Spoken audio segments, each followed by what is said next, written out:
გამარჯობა. ვაგრძელებ ჩემ ღამის ლაივებს. უკვე მე 42 ღამის ლაივია. სიამდვილეში კარგ შემთხვევაში ბოლოს წინა ლაივია, იმიტომ რომ სამშაბათს მექნება ბოლო ლაივი. და ამ სეზონს, ასე ვთქვათ, ლაივების ამით დავასრულებ. პარასკევს ბუნებრივი უკვე ლაივის დრო არ არის, იმიტომ რომ არჩევნები იქნება და სამშაბათს რომ ესე იგი ღამის ლაივი იყოს, არ დაგავიწყეთ და ლაიქოთ. ჩემი ლაივები როგორც ყოველთვის გრძელდება, მანამ 100 ლაიქია, სანამ თემები არ ამოიწურება, სამშაბათამდე. და სამშაბათს სპეციალური თემა მექნება, როგორც შემაჯამებელი იმ ყველა ლაივის, იმ თემების, რომელიც თქვენთან ერთად ასე ვთქვათ, გავიარეთ. ხო, და იმედე კარგ ხასიათზე ხართ, მათ შორის ჩვენი პატარა მოკლე მეტრაჟიანი ფილმის ყურების შემდეგ, ვინც არ უყურა, გირჩევთ რომ უყუროთ. კარგ ხასიათზე იქნებით. ხო, დღეს ვილაპარაკებ არანორმალურებზე, გიჟებზე. უბრალოდ ეს არის ის თემა, რომელზეც დიდხანს ვილაპარაკებ და სხვა ლაივებისგან განსხვავებით ასე ბევრი სალაპარაკო აქ არ მექნება, მაგრამ მეორე მხრივ საკმაოდ მნიშვნელოვანი თემაა, იმიტომ რომ რაღაც მომენტში, როცა მე ეს გავიაზრე, რაღაც წავიკითხე რაღაც ხალხის, რომელიც ამ იდეას ამბობდა და იდეა ძალიან მარტივია, რომ გიჟები არ არსებობენ. მიუხედავად იმისა, რომ ჩვენ ხშირად ამას ვამბობთ, რომ აი რაღაც გიჟები ასეთი ისეთები, ან მაგალითად რომ უნდა შეიძლება თუ არა გიჟს კონდეს იარაღის ტარების უფლება და ასე შემდეგ. მიუხედავად ამისა, სინამდვილეში პირიქით არის სამყურაცხობილი და აი არ არსებობენ გიჟები და ეგ არის. ხო და ეს რომ არ არსებობს, რას ნიშნავს რომ გიჟები არ არსებობენ? მე მგონი იმდენად მნიშვნელოვანი ამბავია, რომ ღირს სპეციფიკურად ფოკუსირდეთ ამაზე და თუ რაც კითხვები გექნებათ, ბუნებრივია მე უფრო დეტალურად ამას ყველაფერს გავარჩევ, მაგრამ დავიწყებ ეს ზოგადი ისტორიით და ნელა ჩავბრმავდები რაშია პრობლემა გიჟების არსებობის. ხო, და სხვა შორის ერთ-ერთი ამის ასე ვთქვათ ფაქტორი ამ თემის არჩევის იყო ის, რომ მე ზოგადად რაღაც მომენტში ეს გავიაზრე, რაც მე ხლა მინდა მოგიყვეთ, გადავაჩვიე საკუთარი თავი, გამეყენებინა სიტყვა გიჟი, ან არა, სიგიჟი, ან გიჟობა, ან რაღაც ეს სიტყვებია და არ ვიყენებდი, არ იყო ჩემ ლექსიკონში, მაგრამ ჩემ მეგობრები იყენებენ ხშირად, იაგო, ახო, ჰერმანი და რაღაცნაირად შემომეპარა და მეც დავიწყე ამ სიტყვების გამოყენება და ძალიან არ მომეწონა საკუთარი თავი რაღაც ეტაპზე და გადავაჩვიე და პრინციპში აღარ ვიყენებ, რაღაცნაირად წამოწდება ხოლმე, მაგრამ რაღაც მომენტში ამოვიღე ჩემ ლექსიკონიდან ეს სიტყვა და ამიტომ ხო, თქვენს გირჩევთ იგივე გააკეთოთ. კარგი, დავიწყებ ზოგადი ისტორიით, იმიტომ რომ ისტორიულად აი ვინ შედის ხოლმე არანორმალურების კატეგორიაში, ხო, ეს ხალხი, რომელიც განსხვავებულად აზროვნებენ, განსხვავებულად იქცევიან, ხედავენ ან ესმით რაღაც განსხვავებული და ასე შემდეგ. ჩვენგან პრინციპულად განსხვავდებიან. როგორც ამბობენ, ნორმალური ადამიანი არ არის, ხო? რაღაც არანორმალურია. შეიძლება მაგალითად ადამიანი ვიზუალური ქონდეს არასტანდარტული, რა ვიცი, ცხვირი დიდი ან პატარა, ყურები დიდი ასე და პატარა ასეთი თმები, მაგრამ ეს უმეტესწილად ჩვეულებრივი გადახრა არის ხოლმე და ამას ნორმალურად უყურებთ. მაგრამ აი ქცევა მენტალური მდგომარეობა შეიძლება შეფასებული იყოს როგორც არანორმალური და აქედან გამომდინარე ეს ხალხი რაღაც ყოველთვის სპეციფიკურ ადგილს იკავებდნენ საზოგადოებაში, მაგრამ ეს სპეციფიკური ადგილი არ იყო ცუდი ადგილი. ბევრ შემთხვევაში შეიძლება ყოფილიყო საპატიო ადგილი, იმიტომ რომ ადამიანი გარკვეული განსხვავებული აზროვნების ხედვის შეიძლება აღმოჩენილიყო, მიჩნეული ყოფილიყო როგორც ღმერთის მიერ დაჯილდოებული რაღაც სპეციფიკური ნიჭით, რომ ის ხედავს იმას, რაც სხვები ვერ ხედავენ, სხვა სამყაროს. ესმის რაც არის მაგალითად როცა აი რაღაც დაცინიან, რომ რაღაც ხმები მესმის ან რაღაცები ჰალუცინაციები მაქვს და შემდეგ ეს ყველაფერი შეიძლება ყოფილიყო ინტერპრეტირებული როგორც ღმერთთან ან სხვა სამყაროსთან სპეციფიკური ურთიერთობების მტკიცებულება, ამიტომ ეს შეიძლება ძალიან მნიშვნელოვანი თანამდებობა დაეკავებინათ იერარქიაში მაღლა ყოფილიყო. ან შეიძლება უბრალოდ ყოფილიყო ადამიანი, რომელიც ბუნებრივად ცხოვრობს სხვა ადამიანებთან და არაფერი განსაკუთრებული, უბრალოდ რაღაცნაირად შეიძლება სოციალურ იერარქიაში ვერ ყოფილიყო წარმატებული, როგორც სხვები, არ ყოფილიყო კარგი რაღაც შენებელი ან კარგი ვაჭარი, ან კარგი პოლიტიკოსი, მაგრამ რაღაცნაირად თან არსებობდა და არავის არად არ მოსდიოდა პრინციპში ამ ადამიანს გარიყვა ან რაღაცნაირად მათი სპეციფიკურ ჯგუფად გამოყოფა და შემდეგ, როგორც შეიძლება ბევრი სხვა ადამიანი სხვა მიზეზების გამო რომ რაღაცას სოციალურ იერარქიაში ვერ აღწევს წარმატებას, ეგ იყო მთელი ამბავი რა. მაგრამ რაღაც მომენტში ეს ყველაფერი იცვლება, იმიტომ რომ ევროპაში როცა სეკულარიზაცია მოხდა საზოგადოების, რელიგიური წარმოდგენების ასე ვთქვათ დასუსტების და მათი გავრცელების არეალის შემცირებასთან ერთად მოხდა ესეთი რაღაც, რომ ადამიანებმა რაღაცა დაიჯერეს, რომ შეუძლიათ ეს სამყარო გაიგონ რაციონალურად, ანუ აზროვნების მეშვეობით, მეცნიერულად. და იყო არაერთი მცდელობა, მათ შორის რევოლუციაზე რომ საუბრობდით, არაერთი მცდელობა იყო საკრალური დესაკრალიზაცია მოხდარიყო და საკრალური ძალაუფლებებზე უარის თქმა. და ამიტომ ადამიანებში თუ საზოგადოებაში თუ ძალაუფლებაში ხედავდნენ რაციონალურ რაღაც სტრუქტურებს.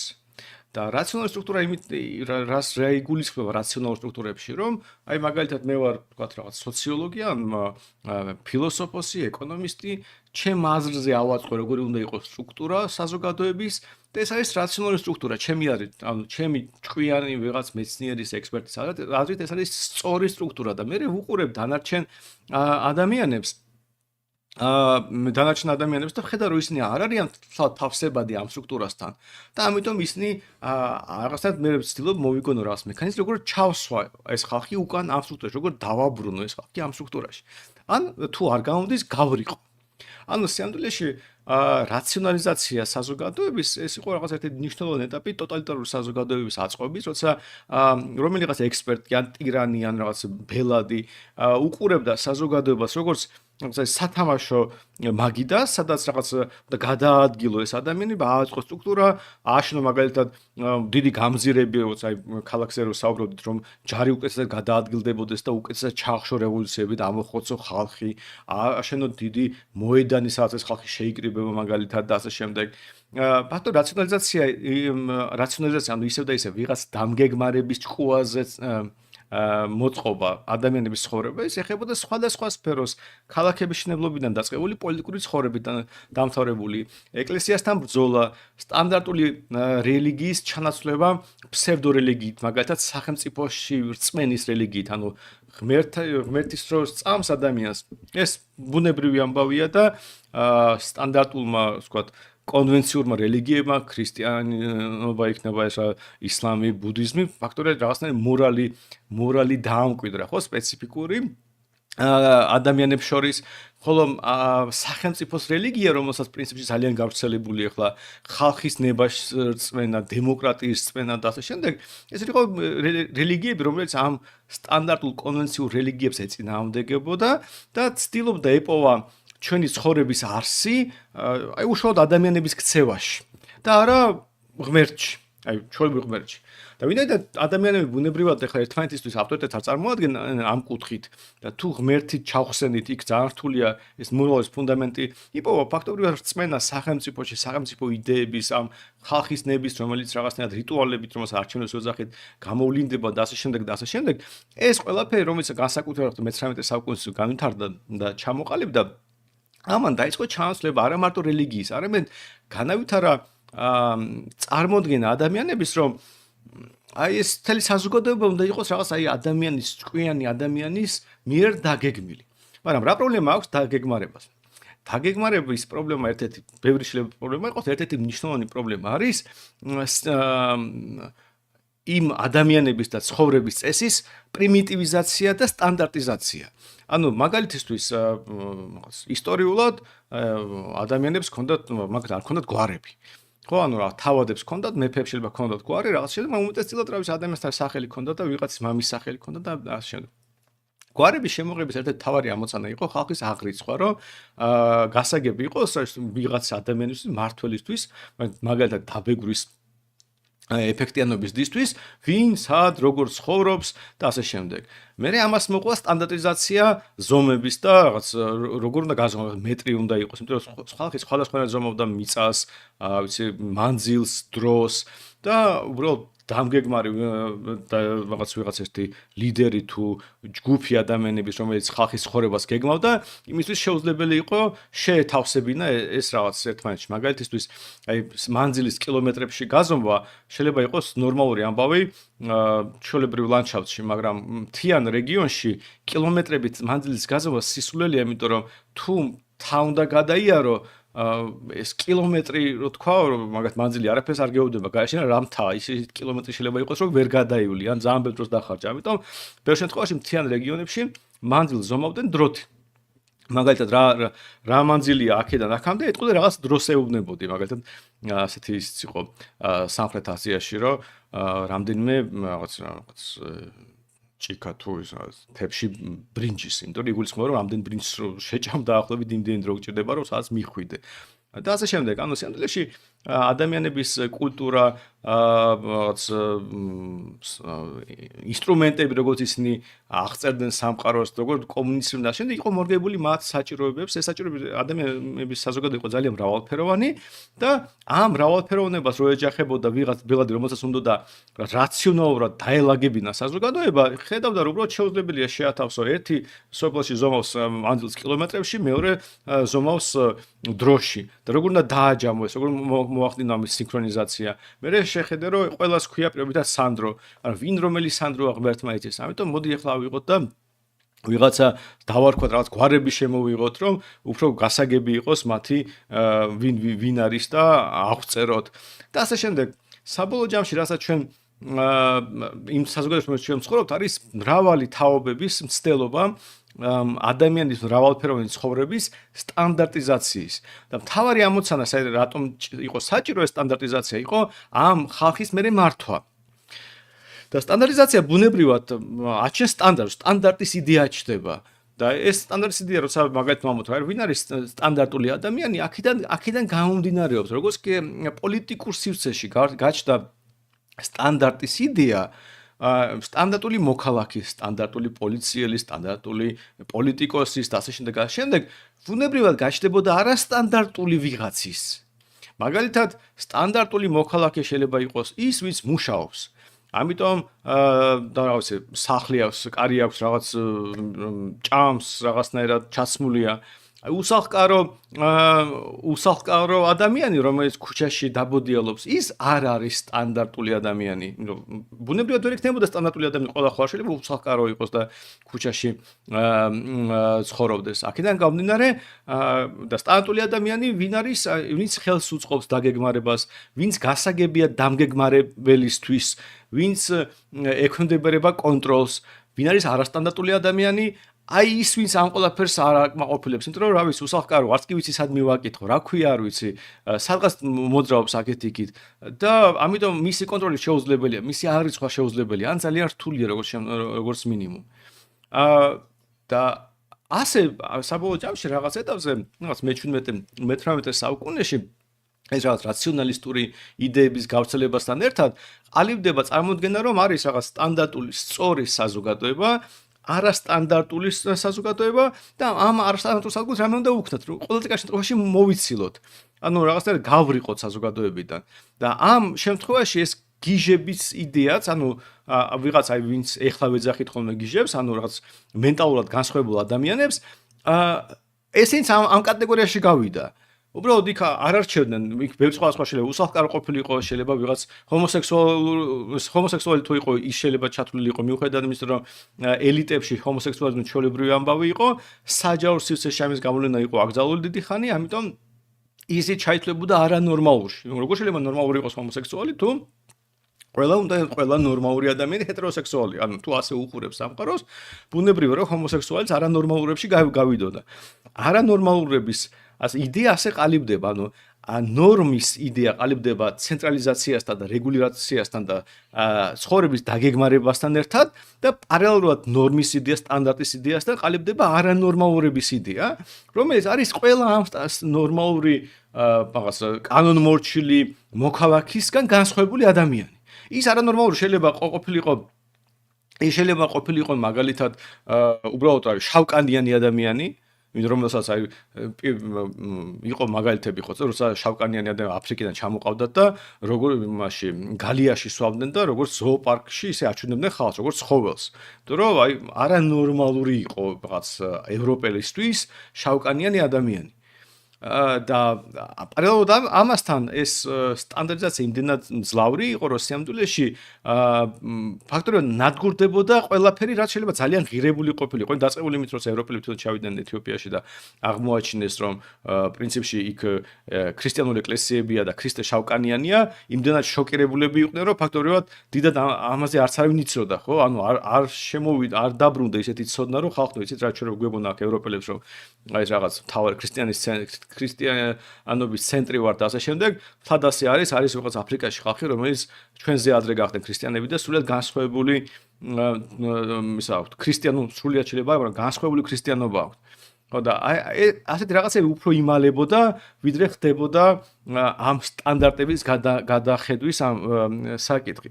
და საბოლოო ჯამში იმ რაღაც რაციონალისტურ პერიოდში, როცა ჩამოყალიბდა სტანდარტის და ნორმის იდეა, ამას მოყვება არანორმალურების იდეაც, რომელიც რაღაცნაირად ტრანსფორმირდება, მაგრამ თუ და იგივე ჰომოსექსუალიზმი რო ავიღოთ, ჯერ კიდე მე-20 საუკუნის მეორე ნახევრამდე ეს ცვლებოდა არანორმალურ ქცევად.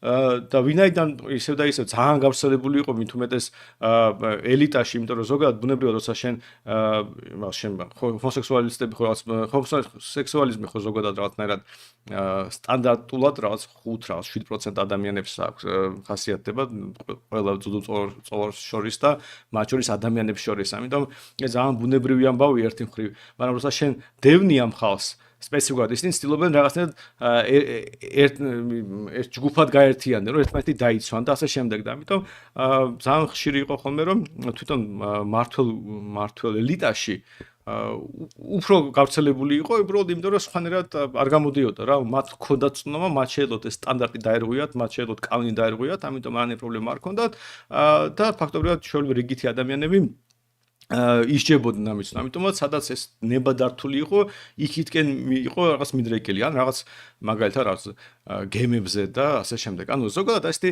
სპეციფიკური გარემოებები ყალიბდებოდა.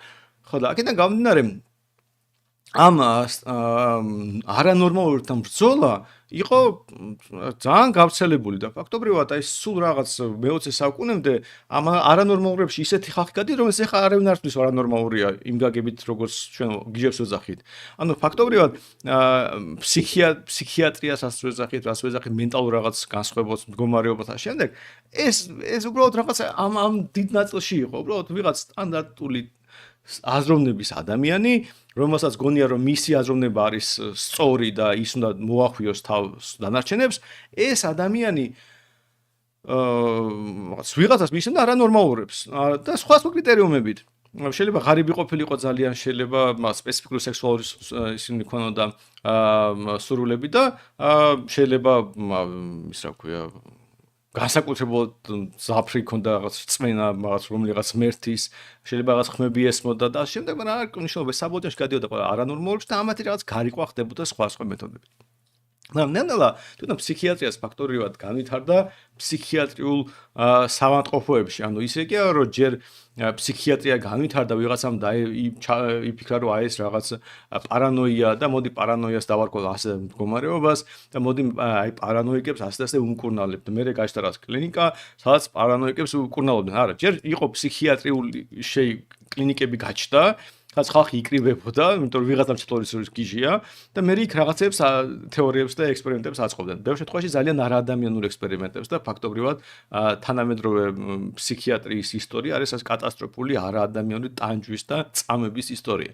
და რასთავარია იმიტომ რომ როგორც კი შენ გარიყავდი ამ ადამიანს, ანუ სტანდარტს ჩამოვაცილებდი, გამოდიოდა რომ ის სულ უფლებებში შეზღუდული დაუცველი ადამიანი, რომელიც შეაგდეს სადაც მის ექიმს თუ ზედამხედველს სრული ტოტალური ძალაუფლება ჰქონდა. ამიტომ გარყნილობიდან დაწყებული რაღაც სექსუალური ძალადობიდან და დამთავრებული უბრალოდ ადამიანური მოპყრობით და ამაზე ბევრი ფილმის არის გადაღებული, ეს ფსიქიატრული კლინიკები ამით გამოირჩეოდნენ. მაგრამ თავი პრობლემა აქ იყო ის, რომ საბოლოო ჯამში მიუხედავად იმისა, რომ ბევრი არანორმალური, ასე ვთქვათ, ჩამოცილდა არანორმალურის მდგომარეობას, მათ შორის საზოგადოების განვითარებასთან ერთად და მეცნიერების განვითარებასთან ერთად და შემდეგ დღემდე შემორჩა ეს რაღაც სპეციფიკური წარმოდგენა განსხვავებულ მენტალურ მდგომარეობაზე, რომელსაც ამას ვეძახით გიჟებს. და ვინაიდან განსხვავებული მენტალური მდგომარეობები არის აღქმული როგორც ისეთი მნიშვნელოვანი რაღაც, რომ ადამიანი გარიყო საზოგადოებიდან, წამოიგეთ ადამიანს ციხეში უშვათ, როცა ადამიანს მოკლავს, ან მაგალითად რა ვიცი, გაძარცვავს, იძალადეს სხვადასხვა ფორმით, ანუ ზოგადად საზოგადოებიდან გარიყო არის ძალიან მძიმე სასჯელი და ადამიანებს ასევე ემუქრებათ გარიყვა, როცა ვიღაც ჩათვლის, რომ ის მენტალურად სხვადასხვანაირად აზროვნებს. ხო და ჩათვლის, რომ არის ნორმალური. და იდეა იმაში მდგომარეობს, რომ ის რომ ადამიანი განსხვავებულ დაზროვნებს, საერთოდ არაფერს არ გაძლევს, არ გაძლევს საშუალებას, რომ დაარქვა მას არანორმალური, იმიტომ რომ მაშინ შეუნდა დაამტკიცო რა არის ნორმალური აზროვნების წესი. აი მაგალითად წარმოიდგინეთ, რომ ნებისმიერ თქვენთაგანი მე თქვენ ავიღოთ როგორც სტანდარტი და თქვათ, რომ აი მაგალითად სანდრო არის რაღაც აზროვნების რაღაც სტანდარტი. მაშინ ხო გასაგებია, რომ ჩემივე ახლობლები, ჩემივე ნათესავი მეგობრები ჩემგან განსხვავებულად აზროვნებენ, განსხვავებულად უყურებენ სამყაროს და გამოვა რომ ყველა მათგანი იქნება არანორმალური. და ვინაიდან ყველა ადამიანი უნიკალური ვართ, როგორც კი ერთ ადამიანს ნორმალურად გამოვაცხადებს, სტანდარტად გამოვაცხადებთ, ყველა დანარჩენი აღმოჩნდება არანორმალური. ამაზე შეიძლება პასუხი იყოს, რომ მოდი კარგი, აი ერთ ადამიანი კი არ გამოვაცხადებს სტანდარტად, არამედ რაღაც ტიპის თვისება ამ ადამიანის გამოვაცხადოს სტანდარტად. მაგალითისთვის ამ ადამიანს არ უნდა კონდეს რაღაც ტიპის ხმები არ უნდა ესმოდეს მაგალითად. რას იმას ხმები არ უნდა ესმოდეს? მაგალითად შეიძლება ადამიანს, რა ვიცი, სტრესი კონდეს რაღაცა და ხო არის ხომ მომეჩვენა რაღაც ეს ვიტყვით ხოლმე ხო რაღაც დავინახე ან მომესმინა და შემდეგ ანუ რაღაც ეს ბუნებრივია მithumetes რაღაც ადამიანს დაძაბულია და რაღაც. ამის გამო ხო არ ვჭით. ხო და აქედან გამომდინარე წამოვიგეთ რამდენი ბევრი გარდამავალი ეტაპები შეიძლება იყოს მდგომარეობიდან, როცა ჩემით რაღაც ვაზროვნებ რაღაცას ვფიქრობ და არავის ხმები არ მესმის, იმ მდგომარეობიდან, როცა ვიღაცა კარგად კარნახობს რაღაცას. ან მაგალითად რაღაც მეუბნება, რომ ასე და ასე გააკეთე, ან ასე ცუდი ან კარგია. მე წამოვიგინეთ, რომ შეიძლება ადამიანს ისეთი რწმენა ჰქონდეს ღმერთის, რომ მას გონია, რომ ღმერთთან რაღაც ტიპის ურთიერთობა აქვს. მაგრამ ან რაღაც უამრავი სხვა ვერსია იყოს. მაგრამ როგორც კი ჩვენ ვუშვებთ, რომ ერთი მათგანი იქნება, რომ ერთი ასეთი ქცევა არის არანორმალური, ძალიან სერიოზული პრობლემის წინაშე ვდგებით, იმიტომ რომ ეს ადამიანი შეიძლება მაგალითად ადამიანს გონია, რომ ღმერთთან აქვს ურთიერთობა და ელაპარაკება ღმერთს, რომ ღმერთი ეუბნება რაღაც ლოცულობს და ღმერთი ეუბნება გააკეთე ანას. ეს ადამიანი შეიძლება იყოს სულად კეთილი ადამიანი. არანაირ პრობლემას არ წარმოადგენდეს და მიუხედავად იმისა, რომ მას განსხვავებული მენტალური მდგომარეობა აქვს, უბრალოდ შვენიერი კეთილი ადამიანი იყოს. რა ვიცი, ღმერთი შეიძლება ეუბნებოდეს, რომ არ მოიპარო, არ იზალადო, ასე შემდეგ და მეტი არაფერი. ასეთი როგორც წენას არის ისეთი ღმერთის ასე თქვა, ხო? მაგრამ ეს ადამიანი მიუხედავად ამისა გავიდოდა რაღაც გიჟებში. ხო და თუ ასე შეადარებთ სინამდვილეში ფაქტობრივად შეუძლებელი იქნება ვიპოვოთ ადამიანი, რომელიც რაღაც მენტალური გადახრა არ აქვს რაღაცისგან. ანუ ნებისმიერ ადამიანი აიღეთ, ნებისმიერ მისი თვისება აიღეთ და აუცილებლად ვიპოვით უამრავ ადამიანს, ფაქტობრივად ნებისმიერ სხვა ადამიანს, რომელიც გადახრა ექნება ამ თვისებაში. და აქედან გამომდინარე, როცა სტანდარტული ადამიანი არ წარმოიდგინოთ, არამედ რაღაც თვისება წარმოიდგინოთ, ყოველთვის იქნება ადამიანის განსხვავებულად ხედავს ამას. მაგრამ რაც კიდევ უფრო საშიში ამ ყველაფერში არის ის, რომ ეს სტანდარტის იდეა იცვლება დროში და სივრცეში. ერთი და იგივე ადამიანის ქცევა სხვადასხვა დროს, სხვადასხვა სივრცეში პრინციპულად სხვანაირად იქნება აღქმული. აი ყველაზე სასაცილო არის LGBT აქტივისტები ამერიკაში პალესტინის მხარეს რო არიან ხო და ქვიარები პალესტინის მხარეს არიან და მიტინგებს რომ მართავენ და ამასობაში რომ გეებს კლავენ და წვავენ პალესტინაში, ანუ პალესტინელი არაბები უყურებენ გეებს თუ დაინახეს რაღაც გეი რაღაც დაწვავენ და ჩაქოლავენ და ჩამოახჭობენ და ამერიკელი გეები ამბობენ რომ ჩვენ პალესტინის მხარეს ვართ და რაღაც ეს უცნაური რაღაც არის, იმიტომ რომ ну აი თუ პალესტინაში არსებული წესები მოგწონს, არი და რავი დაეხმარე იმ ხალხს, მაგრამ რიქ რო ჩახვიდე მოკლავენ. ანუ ერთი და იგივე რაღაც აღქმა ადამიანის ქცევა სხვა საზოგადოებაში, სხვა სივრცეში პრინციპულად განსხვავდება. და ამ ადამიანების ქცევა ამერიკულ საზოგადოებაშიც იქნებოდა ძალიან განსხვავებოდა შეფასებული. რაღაც ეტაპზე ის არა მარტო აგრესიის წყარო შეიძლება ყოფილიყო, შეიძლება მართლა ფსიქიატრიულში გაეშვათ. აი ტიურინგის ამბავი რო არის, თორსა ითქო რადგან ჰომოსექსუალიზმის გამო რო ფაქტობრივად ქიმიური კასტრაცია აიძულეს, ხო? ანუ იმდენად მიუღებელი იყო, რომ რაღაც პედოფილებს ჯიანხონმე ასე და ისიც ყველა ქვეყანაში არის ასე სასტიკი სასჯელი და წარმოიდგინეთ რომ ჰომოსექსუალიზმის გამო დაისაჯა ადამიანი არაფერი არ ჩაუდენია, არავინ არ დაუშავებია და საერთოდ ვის შესაქმია რა სექსუალური სიმპათიები ქონდა კონკრეტულ ადამიანს, რომელსაც საერთოდ სამყარო შეცვალა, ხო, თავისი ინტელექტით, მაგრამ რეალობაში გამოდიოდა რომ იმიტომ რომ ვიღაცამ ჩათვალა რაღაც ტიპის ქცევა არანორმალურად ის რაღაც იყო გარიყული საზოგადოებით რაღაც გზით, ხო და საბოლოოში სუიციდამდეც კი მიიყვანენ. ხო და აქედან გამომდინარე თუ თქვენ შეხედათ რამე ქცევას, შეიძლება ნებისმიერი ქცევა სხვადასხვა დროს აღნიშნოს არანორმალური. თუნდაც აი სტატუტ ხალი როგორც ჩვენ საზოგადოებაში ზაფხულში ჩაცმული არის, ისე რომ გაიაროს ჩვენივე საზოგადოება 100 წლის წინ იქნებოდა რაღაც სრული ფურორი იქნებოდა, ვიღაცილი აგრესია გამოეწვია. იგივე მოხდებოდა ბევრ სხვა ქვეყანაში და ზოგ ქვეყანაში დღესაც კი ასე იქნება. აი და თვითონ ნორმის რაც არ უნდა იყოს ნორმა, როგორიც არ უნდა ყალიბდებოდეს, თვითონ ნორმაც იცვლება დროში და სივრცეში. და აი ყველაზე კარგი მაგალითი აი ნორმის წარმოდგენის მაგალითად ფსიქიატრია საბჭოთა კავშირში და ფსიქიატრია საბჭოთა კავშირში იყო სადამსჯელო ინსტრუმენტი. წარმოიდგინეთ თუ საზოგადოება აშნებს კომუნიზმს და კომუნისტის გადმოსახედა კომუნიზმი ხო იდეალური რაღაც ისეთი წესრიგია. გაჩნდა ანტიკომუნისტი და ებრძვის კომუნიზმს. კომუნისტის გადმოსახედა ხო ის არანორმალურია. რომ თუ კომუნისტს ვაშენებთ მთელი საზოგადოება, აგერ დიდი საბჭოთა კავშირი და ვიღაც გამოჩნდა და ამბობს რომ თქვენ ბოროტები ხართ, ხალხს კლავთ, არასწორი წესრიგია, ის როგორ შეიძლება ნორმალური იყოს? საბჭოთა კავშირში რომელიც კომუნისტს აშენებს, ხო არანორმალურია კომუნისტთან ბრძოლა. ამიტომ დისიდენტებს და კომუნისტებთან მებრძოლ ხალხს უშვებდნენ ფსიქიატრიულში. და იქ კურნალობდნენ მათ არანორმალურობას, იმიტომ რომ იგულისხმებოდა რომ როგორ შეიძლება ნამდვილი საბჭოთა ადამიანი არ იყოს აღთვალანებული საბჭოთა კავშირით.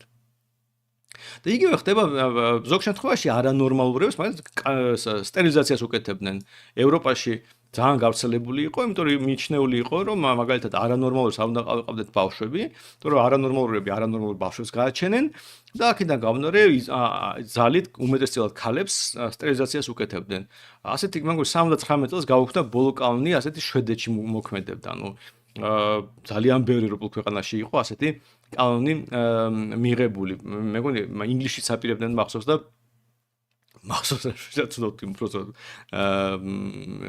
წავიკითხეს ციგში რომ ინგლისში აპირებდნენ 30-იან წლებში იყო და იქ ფილიბასტერი გააკეთა ერთმა დეპუტატმა. ანუ ერთი დეპუტატი იყო წინააღმდეგი. ეხლა ინგლისის პარლამენტი ნამდვილი პარლამენტია და ისე წესი იყო რომ სანამ შენიშვნები არის კანონში ის კანონი არ მიიღება და რამდენიმე დღიანი ფილიბასტერი ასე ვთქვათ ქონდა ადამიანს და ლეგენდის თანახმად ის მარტო ჩაის და შოკოლადს ჩაისვავდა და შოკოლადს ჭამდა, იმიტომ რომ მეტი პარლამენტში არაფერი არ იყო და რომ არ მიიღეთ კანონი, სულ ახალ შენიშვნებს უმატებდა და ასე გაატარა რამდენიმე დღე.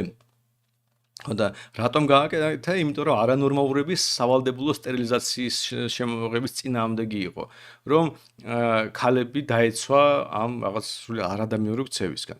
აქედან გამომდინარე პრინციპის დონეზე როგორც კი ამ შეხედავთ ნორმა რა არის, დროშიც იცვლებოდა, სივრცეშიც იცვლებოდა და რაც თავარია შინაარსობრივად იცვლებოდა. ეხლა გადავიდეთ უშუალოდ ამ მენტალურ მდგომარეობას. აი წარმოიდგინეთ, რომ ადამიანი რაღაცნაირად რაღაცებს ხედავს, ან რაღაცები ეჩვენება, ან რაღაც ხმები აქვს ასე შემდეგ. არის თუ არა ეს რაიმე საფუძველი მის მიმართ რამე მოვიმოქმედოთ. მე მახსოვს ერთი ქალი, რომელიც ეძებდა ჯაშუშებს. და ჩემი მეზობელი იყო და დადიოდა ქუჩაში და სულ ჯაშუშებს ეძებდა რა და ხან სადაინახავდა ხან სად, მაგრამ რადგან იგივე სულ ჯაშუშები იყვნენ, ძალიან ესეთი შეშნებული იყო ხოლმე და პერიოდულად გვაფრთხილებდა, რომ ბევრი ჯაშუშია ირგვლივ და ამიტომ ყურადღებით უნდა ვიყოთ. მაგრამ ამ ქალისგან მე არ მიგზნია რაიმე საფრთხე, არასდროს უხეშად არ ულაპარაკია, პირიქით როგორ ილაპარაკია უხეშად, იგივე ჯაშუშები არიან, ყველაფერს ხედავენ. ამიტომ შვიდად და წყნარად, ასე ვთქვათ, თანაცხოვრობდა ამ ჯაშუშებთან, თუმცა განიცდიდა და ცდილობდა სხვა ადამიანებისთვის, ვინც არ იყვნენ ჯაშუშები, შეეტყობინებინა, რომ აი ხალხო, აი ჯაშუშები, აგერ ჯაშუშები დადიან და ასე შემდეგ.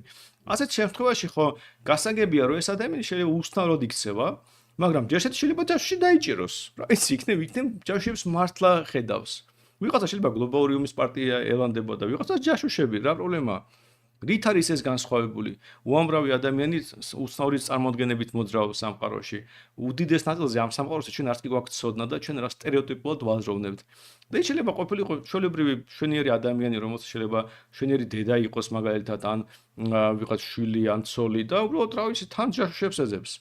ვიღაცა ხო პროფესიონალურად აკეთებს ჯაშუშებს და ის მოხალისეობის, ასე ვთქვათ, საფუძველზე თვითონ ეძებდა ჯაშუშებს. ამით პრობლემა არის. მე წამიგე სხვა ადამიანი, რომელიც მაგალითად მიიჩნევს, რომ რა ვიცი, უხილავი ძალებია, რომელიც განაპირობებს მის ცხოვრებას. და მაგალითად, როცა დაინახავს რაღაც ნიშნებს ირგვლივ, გრძნობს, რომ ეს რაღაც გარემოება მასზე ამ უხილავ ენერგიით რაღაც გავლენას ახდენს. ну რაღაც შეიძლება მსგავსად საბოლოო ჯამში აზროვნებდეს ის ადამიანი, ვინც მაგალითად რა ვიცი, ასტროლოგიას ჯერას ხო, რაღაც პლანეტების და გალაქტიკების ზეგავლენა ადამიანზე. რა გავლენა არავინ არ იცის. ამის შემოწმება შეუძლებელია, მაგრამ ხო ჯერათ. მაგრამ სხვა ადამიანს ჯერა, რომ რა ვიცი, ხეებს აქვს გავლენა ენერგეტიკული, ან რა ვიცი, ქვებს აქვს გავლენა. ეს ხო რა ვიცი, ასეთი ხალხია, ვიღაცას არ ჯერა ამის, ვიღაცას ჯერა რომ მასტონებს აქვს გავლენა, ვიღაცას ენერგეტიკული იარაღის, ვიღაცას გონია რომ ქარიშხლები იმიტომ არის რომ რუსებს ან ამერიკას აქვს რაღაც იარაღი. შეიძლება რასთავარი ხო ყველა მაგათგანი შეიძლება მართალი იყოს. შეიძლება ვიღაც რუსებს აქვს იარაღი და ქარიშხალი ამიტომ შეიძლება. შეიძლება ის რა ქვია ეს რა ქვია გალაქტიკების ჩვენზე გავლენა გალაქტიკების მოძრაობა და პლანეტების მოძრაობის გამო ჩემი ხასიათი შეიძლება იცვლებოდეს. არიან ხალხი ვისაც ჯერა რომ და შეიძლება მართლაც ასე იყოს, ამ სხვა ვიღაცა ჯერა რომ დედამიწა ბრტყელია, მართლა სტატო იწერება ხა დავაკვირდი. ხო არიან ეს ადამიანები ჯერათ, მაგრამ საბოლოო ჯამში ასე რომ შევხედოთ, ჩვენ ყველა არანორმალურები ვართ. და ამაშია სილამაზე, რომ ჩვენ ყველა არანორმალურები ვართ, იმიტომ რომ განსხვავებულები ვართ. და აქედან გამომდინარე ყველაზე ნორმალურობის სტანდარტის ჩამოყალიბება ყველაზე დიდი საფრთხე, იმიტომ რომ ბუნებრივად იძლევა შესაძლებლობას არანორმალურებს არასტანდარტულად, როგორც არაადამიანებს ისე მოეპყროთ. და აქედან გამომდინარე მაგალითად სტანდარტული კითხვა, რომელიც ისევ ეხება თქვათ იარაღის ტარების უფლებას, არის შეიძლება რომ გიშმის იარაღი. ხო და რაში მდგომარეობს მისი გიჟობა? სტალინი ხო არ იყო გიჟი? ჰიტლერი ხო არ იყო რაღაც გიჟი ხო? ანუ მის საზოგადოებაში გიჟად ხო არ არიან ეს ჩათვლილი. რამდენი ასე ტირანი და არაადამიანი და კაცი ჭამია უნახავს კაცობრიობას ხო? ანუ ხო ხვდებით რომ ყველა მათგანს არათუ იარაღის ტარების უფლება მთელი ჯარები ყავდათ, ხალხს ხოცავდნენ მილიონობით. ანუ როგორ შეიძლება ეს ხალხი ნორმალურია ყველა? პოლიტიკური ლიდერები, მინისტრები, პრემიერ-მინისტრი ისინი ყველა ნორმალურია და ვიღაც საწყალი ქალი რომელიც ჯაშუშებს ეძებს ის არანორმალურია? ის უფრო დიდ საფრთხეს წარმოადგენს? სიამოვნებაა რომ დააკვირდეთ ნორმალურების ფარგლები როგორ ფართოვდება სხვა სიტუაციაში ჩვეულებრივი ადამიანები, პოლიტიკოსები პირველ რიგში ყველაზე დიდ საფრთხეს წარმოადგენენ, თუმცა მნიშვნელოვანია ხოლმე რომ ნორმალურები არიან. და რო შეხედოთ ამ ადამიანებს რეებს აკეთებენ ხოლმე პოლიტიკოსები რა სადიზმი შეიძლება იყოს სავსე კონკრეტული ადამიანის ქცევა, რამდენი ადამიანი შეიძლება ამოხოცლი ყავდეს პირდაპირ ანირიბად. რო წამოვიგეთ რომ ეს ადამიანი თავისით გააკეთა, ის ნამდვილად არ მოგეჩვენებუნა დალაგებული, ასე ვთქვათ. მაგრამ თუ ამ პოლიტიკოსებს აღვიქვათ მეფეებს, იმპერატორებს, პრემიერ-მინისტრებს, პრეზიდენტებს ნორმალურ ადამიანებად და მათ გიჟებად არ ვაცხადებთ, მაშინ ის საწყალი ქალი, რომელიც არავისთვის არ დაუშავებია, არავისთვის ხელი არ დაურტყამს, ფული არ წაურთვიან და ასე შემდეგ, ის როგორ არის არანორმალური, მხოლოდ იმიტომ რომ ჯაშუშებს ეძებს. ან რამდენ პოლიტიკურ ლიდერს ელანდება ჯაშუშები მასნი მარჯვი და ხანსად ეძებს, ხანსად ეძებს. ჩვენივე ქვეყნის ისტორიაში შევხედოთ, სულ ჯაშუშებს ვებრძვით, ხო, ამა თუ იმ ფორმით. მაშინ ყველა მათგანი გიჟი უნდა იყოს ამ ლოგიკით.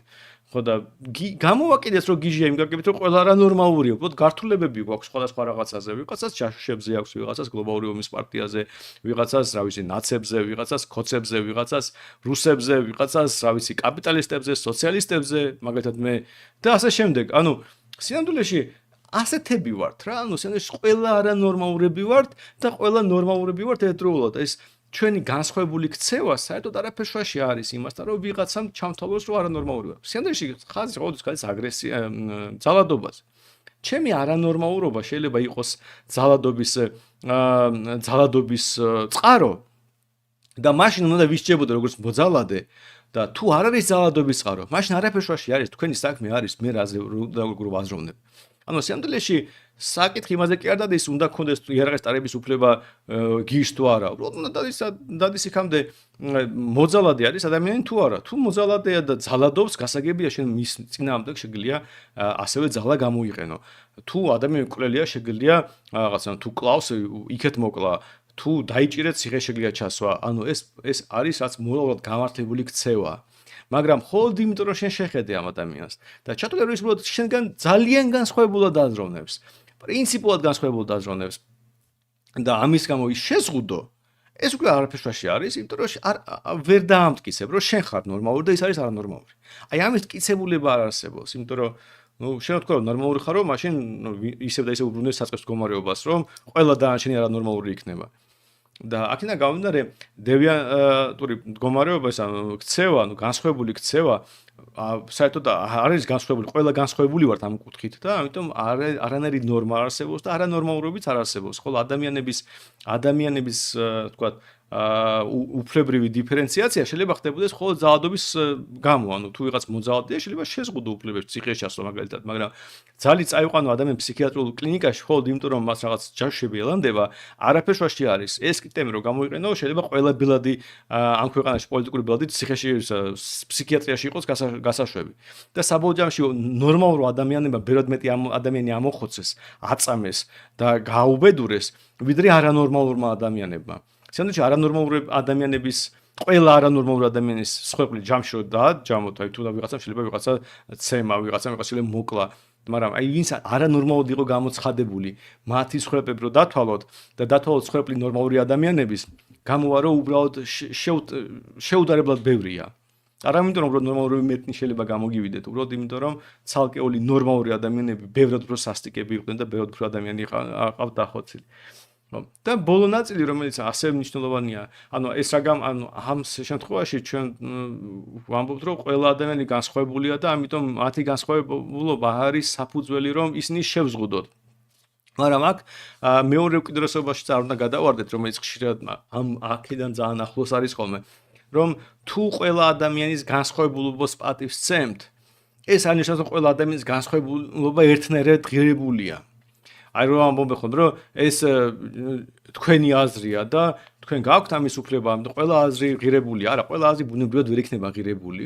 ერთია რომ შენ არ შეზღუდო ადამიანი განსხვავებული აზრის გამო, ანუ ციხეში არ ჩასვა და არ ცემა, არ მოკლა. მეორე საკითხია რომ მე როგორ აფასებ ამ განსხვავებულობას. ნუ აქ ბუნებრივია რომ უკვე ნებისმიერ შეიძლება იყოს. ჩემი აზრით შეიძლება ვიღაცისთვის იყოს ძალიან ღირებული, საერთოდ უნიშნელო, ამ პირიქით რაღაც ნეგატიური ღირებულება გქონდეს და რაღაც ამის გამო რაღაცა მეჩხუბოს. და ეს ბუნებრივია, ანუ აზრები ადამიანის სოფხედელობა არ შეიძლება თანაბრად ღირებული იყოს სხვა ადამიანებისთვის. მაგრამ ამასობაში უფლებრივად, ანუ საწყის მდგომარეობაში ყველას აქვს ერთნაირი უფლება. ყველა არავის შეზღუდვა არ შეიძლება, არავის ციხეში ჩასვლა არ შეიძლება, იმიტომ რომ ის უბრალოდ სხვა რაღაცას ხედავს. სხვანაირად უყურებს სამყაროს, რაღაცები ელანდება, შეიძლება ანგელოზები დაფრინავენ, ან ვიღაცები დაფრინავენ. ესმის ხმები და შემდეგ. ოკეი, pravი, ეჩვენება რომ ვიღაცა მოძდევს, იჭერს, რომ რაღაც შეთქმულება, რომ უცხოპლანეტელები დაგვიპყრობენ, მასონები დაგვიპყრობენ, გლობალური პარტია გვიტევს. pravი, ასეთი უცნაური ხალხია, ყველა ადამიანი უცნაურია. ამიტომ აქედან გამომდინარე ადამიანის არანორმალურ გამოცხადება უბრალოდ არ არის სწორი. და ვიღაცაზე რომ ამბობთ რომ ის გიჟი არის და გიჟივით იქცევა, ეს არის არასწორი. და მე ჩემი თავი თითქმის გადავაჩვია მისგან და თქვენს მოგირჩევთ რომ გადააჩიოთ არ ვჭირდება ეს ნორმალიზაცია ადამიანის ქცევის, ნუ ნორმალიზაცია ყოველთვის არის რაღაც ძალადობისკენ მიდრეკილი ქცევა. ხო, ის მინდოდა მეთქვა და პრინციპში, როგორ მოწოთი ვილაპარაკებ მათ ჩემო, ხო? კაი. ეხლა გადავალ თქვენ კითხვებზე და თუ ამ ამბავზე გაქვთ კითხვა, გამოუშვით, საინტერესო იქნება, მაგრამ ჩემი გამოსილებით უბრალოდ ეს რაღაც შეიძლება წვრილმანია ძალიან ისეთი ტექნიკური, მაგრამ ძალიან ბევრ შემთხვევაში ძალიან მნიშვნელოვანია და მე მახსოვს რომ ძალიან ხშირად მიკამათია მათ შორის სტუდენტებთან ამ თემაზე. იმიტომ რომ რაღაც ჩვეულებრივი ამბავია, ვიღაც ასოდ იქცევა, სხვანაირად იქცევა და გამოაცხადოს ის გიჟია და ამით ასე ვთქვათ მოხსნა მასთან ურთიერთობის ვალდებულება და გარიყო რაღაც თუნდაც მიკროსაზოგადოებისგან და ზოგადად ეს არის ჩემი არის სწორი მიდგომა.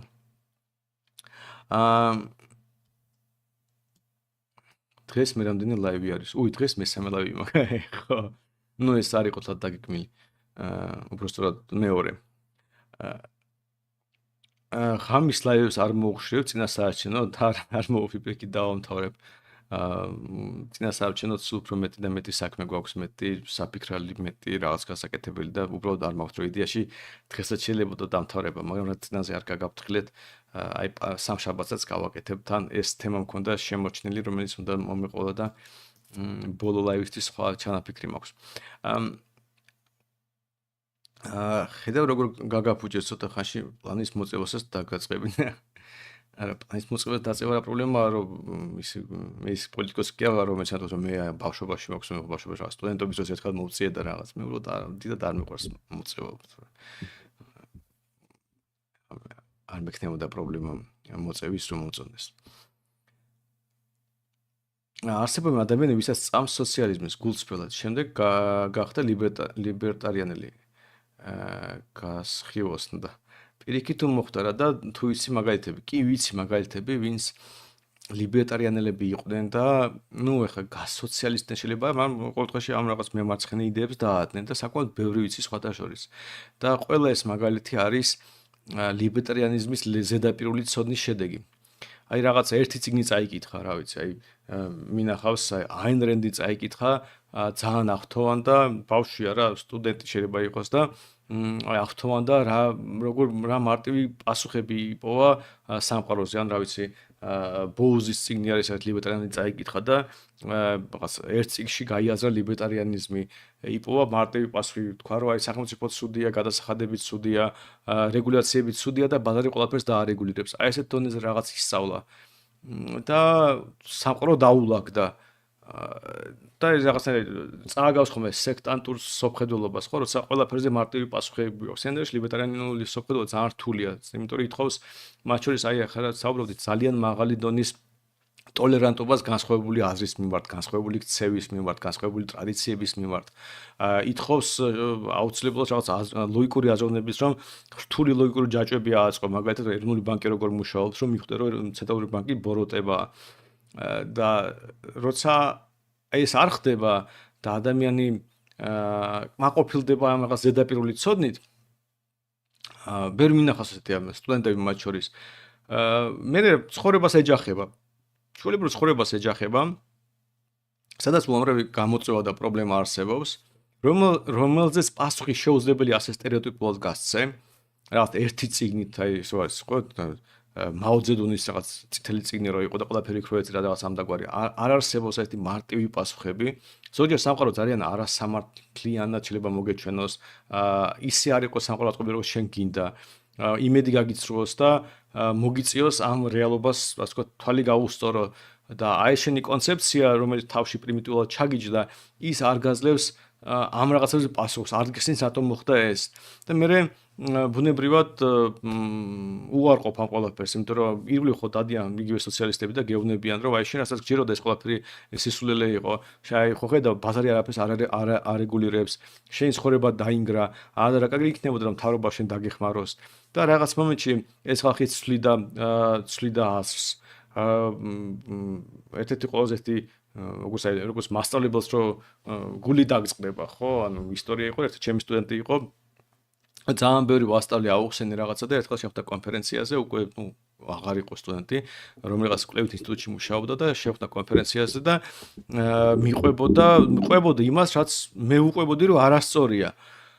და ხო ამ თემაზე რაც ანტიმონოპოლიური პოლიტიკაზე როგორც მახსოვს ქონდა მოხსენება და რომ დაამთავრდა ეს ამბავი მივედი და მე ვთხარი ამას რატომ ყვები მეთქი ანუ შენ ხო ვიცი მეთქი რომ ეს ტყუილია მე ყველაფერს მოყვება კი მაგრამ მე ხო სამსახური მჭირდებაო და ამ ინსტიტუტში კარგად მიხდიან ამიტომ მე ამაზე მუშაობ ანუ სამდელეში აღმოჩნდა რომ მე რაც ვასწავლიდი საერთოდ არ გაჯდა სიღრმეში ანუ კარგი სტუდენტი იყო კარგად ისწავლა მაგრამ აი მაგ ღირებულებით ნაწილში ვერ დაიჭირა რაზე იყო საუბარი და ჩათვალა რომ რაღაც კონცეფცია რომელიც შეიძლება ჰოპ და რა ვიცი სხვა კონცეფციით დაკავდე ფულს გიხდიან სამსახურში და შემდეგ აი და ასე ძალიან ბევრი მინახა სამწუხაროდ და ამაშია პრობლემა სინამდვილეში აი ეს გამოთქვამი რომ თავისუფლებას სულით და ითხოვს დაცვას და სულ უნდა იბრძოლო რომ თავისუფლება შეინარჩუნო ეს აიხება არა მარტო სხვა ადამიანებს შენ თავშიც იგივე ხდება იმიტომ რომ ირგვლივ სამყარო სულ იცვლება და სულ ახალი გამოწვევები გაქვს და აქედან გამომდინარე შენ გიწევს ამ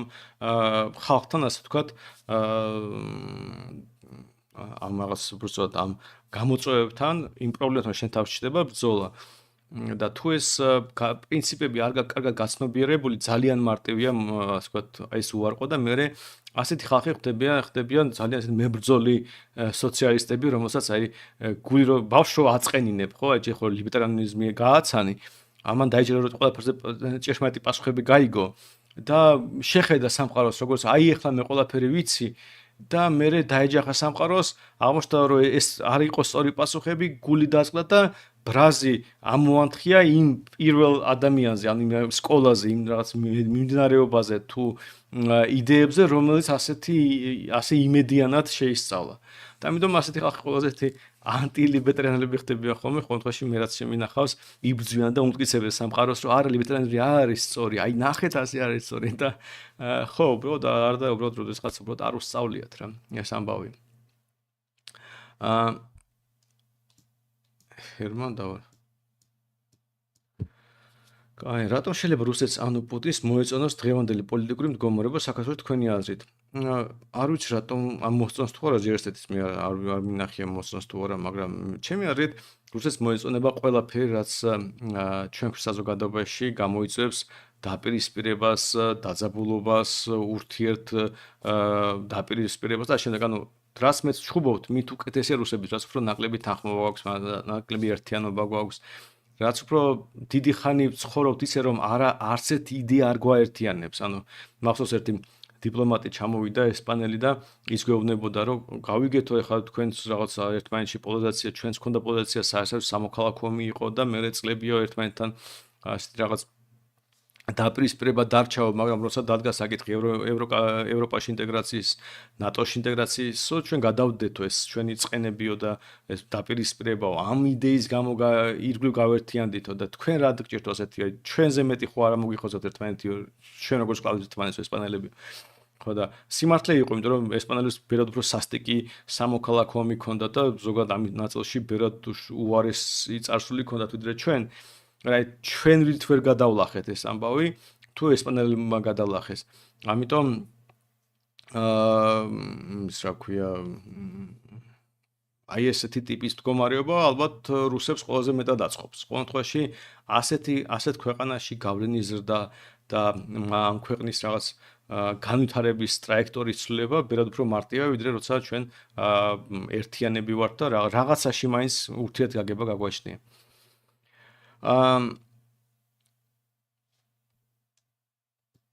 так, ჩამოვედი. ის ვიდეო ქართული ხალხის იმედად ძალიან მაგარია. კი, ძალიან მაგარია, ძალიან მომწონს, ვისაც არ გინახავთ, შეგიძლიათ ნახოთ Facebook-ზე და YouTube-ზე დევს ქართული ხალხის იმედად და თან ძალიან კარგი კომენტარებიც წერება და მეც პრინციპში სანამ იაგო და ჩვენ თანამშრომლები მას აკეთებდნენ ერთი 20 ჯერ კი მაქვს მოსმნელი მინიმუმ და ოფისში სულ ეს ხარხარის ხმა იყო ეს დღეები, ამიტომ ცოტა კი ყელში მაქვს ამოსული, მაგრამ მაინც სიამოვნებით ვუყურე საბოლოო ვერსიას. აქ რაღაც ჰერმანის პიჯაკის ის ხდება განხილვა, რას ერჩით ჰერმანის პიჯაკს. სანდრო სალამი, ჩემ მეგობარი მიფრინავს გერმანიაში. სამშაბათს მოულოდნელად მოვიდა მიწვევა სამსახურის და რისი გაკეთება შეიძლება მისი ხმა რომ არ დაიკარგოს. ვიცი თემას არ შეეფერება, სამწუხაროდ დაიკარგება საბა. ანუ თუ აჩნდება მიფრინავს 7 თუ 8 ოქტომბერი იყო ბოლო ვადა, როცა შეიძლებოდა რეგისტრაცია საარჩევნო უბანზე გერმანიაში თუნდაც. ამიტომ სამწუხაროდ მაგრამ ხმას ვერ მისცემს. ერთ-ერთი რაც შეიძლება ალბათ გავაკეთოთ, ხო, ესეც საკითხავია, მაგრამ მე მგონი არ გვაქვს ადგილები, რომ უბანზე დარეგისტრირებული იყო დამკვირვებლად უცხოეთში გერმანიაში. მე მგონი ეს ვადასტა აღარ არის, თორე იქ მაშინ მისცემდა ხმას. და ნუ ერთ-ერთი რაც შეება, რომ რომლიღაც თავის მეგობარს ნაცნობს, რომელიც არჩევნებზე არ წავა, დაურეკოს, თხოვოს, ფული აჩუქოს, საჩუქარი ჩამოუტანოს, შტაბსი ჩამოუტანოს, რა ის გერმანიიდან და გირჩი გააფერადებინოს. ალბათ ეს იქნებოდა ყველაზე კარგი გამოსავალი, იმიტომ რომ ჩვენ სიკვდილ ნამდვილად მოიძებნება ვიღაც ვინც არჩევნებზე არ მიდის, ერთი ადამიანი მაინც და ალბათ უკეთესია თუ საბა ურჩევ, რომ ვინმე დაიყოლიოს და მიიყვანოს არჩევნებზე, რომ გირჩი გააფერადოს.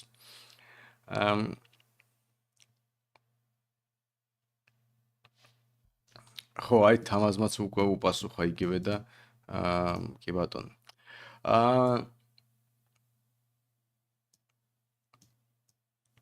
სანდრო, ხო, კარგი წიგნი მირჩიე რა რამე. რა ვიცი, რაზე გირჩიო გიორგი და მე მქონდა ლაივი უშუალოდ წიგნებზე. პლეილისტში თუ შეხვალ, ცალკე ლაივი მქონდა ეკონომიკაზე წიგნები, მაგრამ იქ მარტო ეკონომიკა არ იყო, პოლიტიკური ფილოსოფიაც იყო, ისტორიას და ასე შემდეგ და ნუ იმედია რომ რაღაც მოგეწონება, ბევრი კარგი წიგნია. კომენტარებში ასევე სხვა წიგნებზეც იყო საუბარი და თუ კომენტარებში ჩაყვები, იქ კიდე რამდენიმე კარგი წიგნი მირჩიეს მსმენელებმა და ისიც შეიძლება გადახედო. სანდროს გირჩის ხუდი არაცვია, ხო, რატომაც ლურჯი ხუდი მაცვია. ჩამოვედი ქვევით, სანდრო დავინჩის კოდი თუ გაქვს წაკითხული და მაგ თეორიაზე რას ფიქრობ? არა, ფილმი მაქვს ნანახი. არაფერს არ ვფიქრობ, რა ვიცი, რაღაც საინტერესო ზღაპარია. ყოველთვის ფილმი ნორმალური იყო ზღაპრისთვის და მე განსაკუთრებული აზრის არ ვარ. არის თამაზის ბოლოს საღამოს ლაივი, სამშაბათს იქნება ბოლოს საღამოს ლაივი.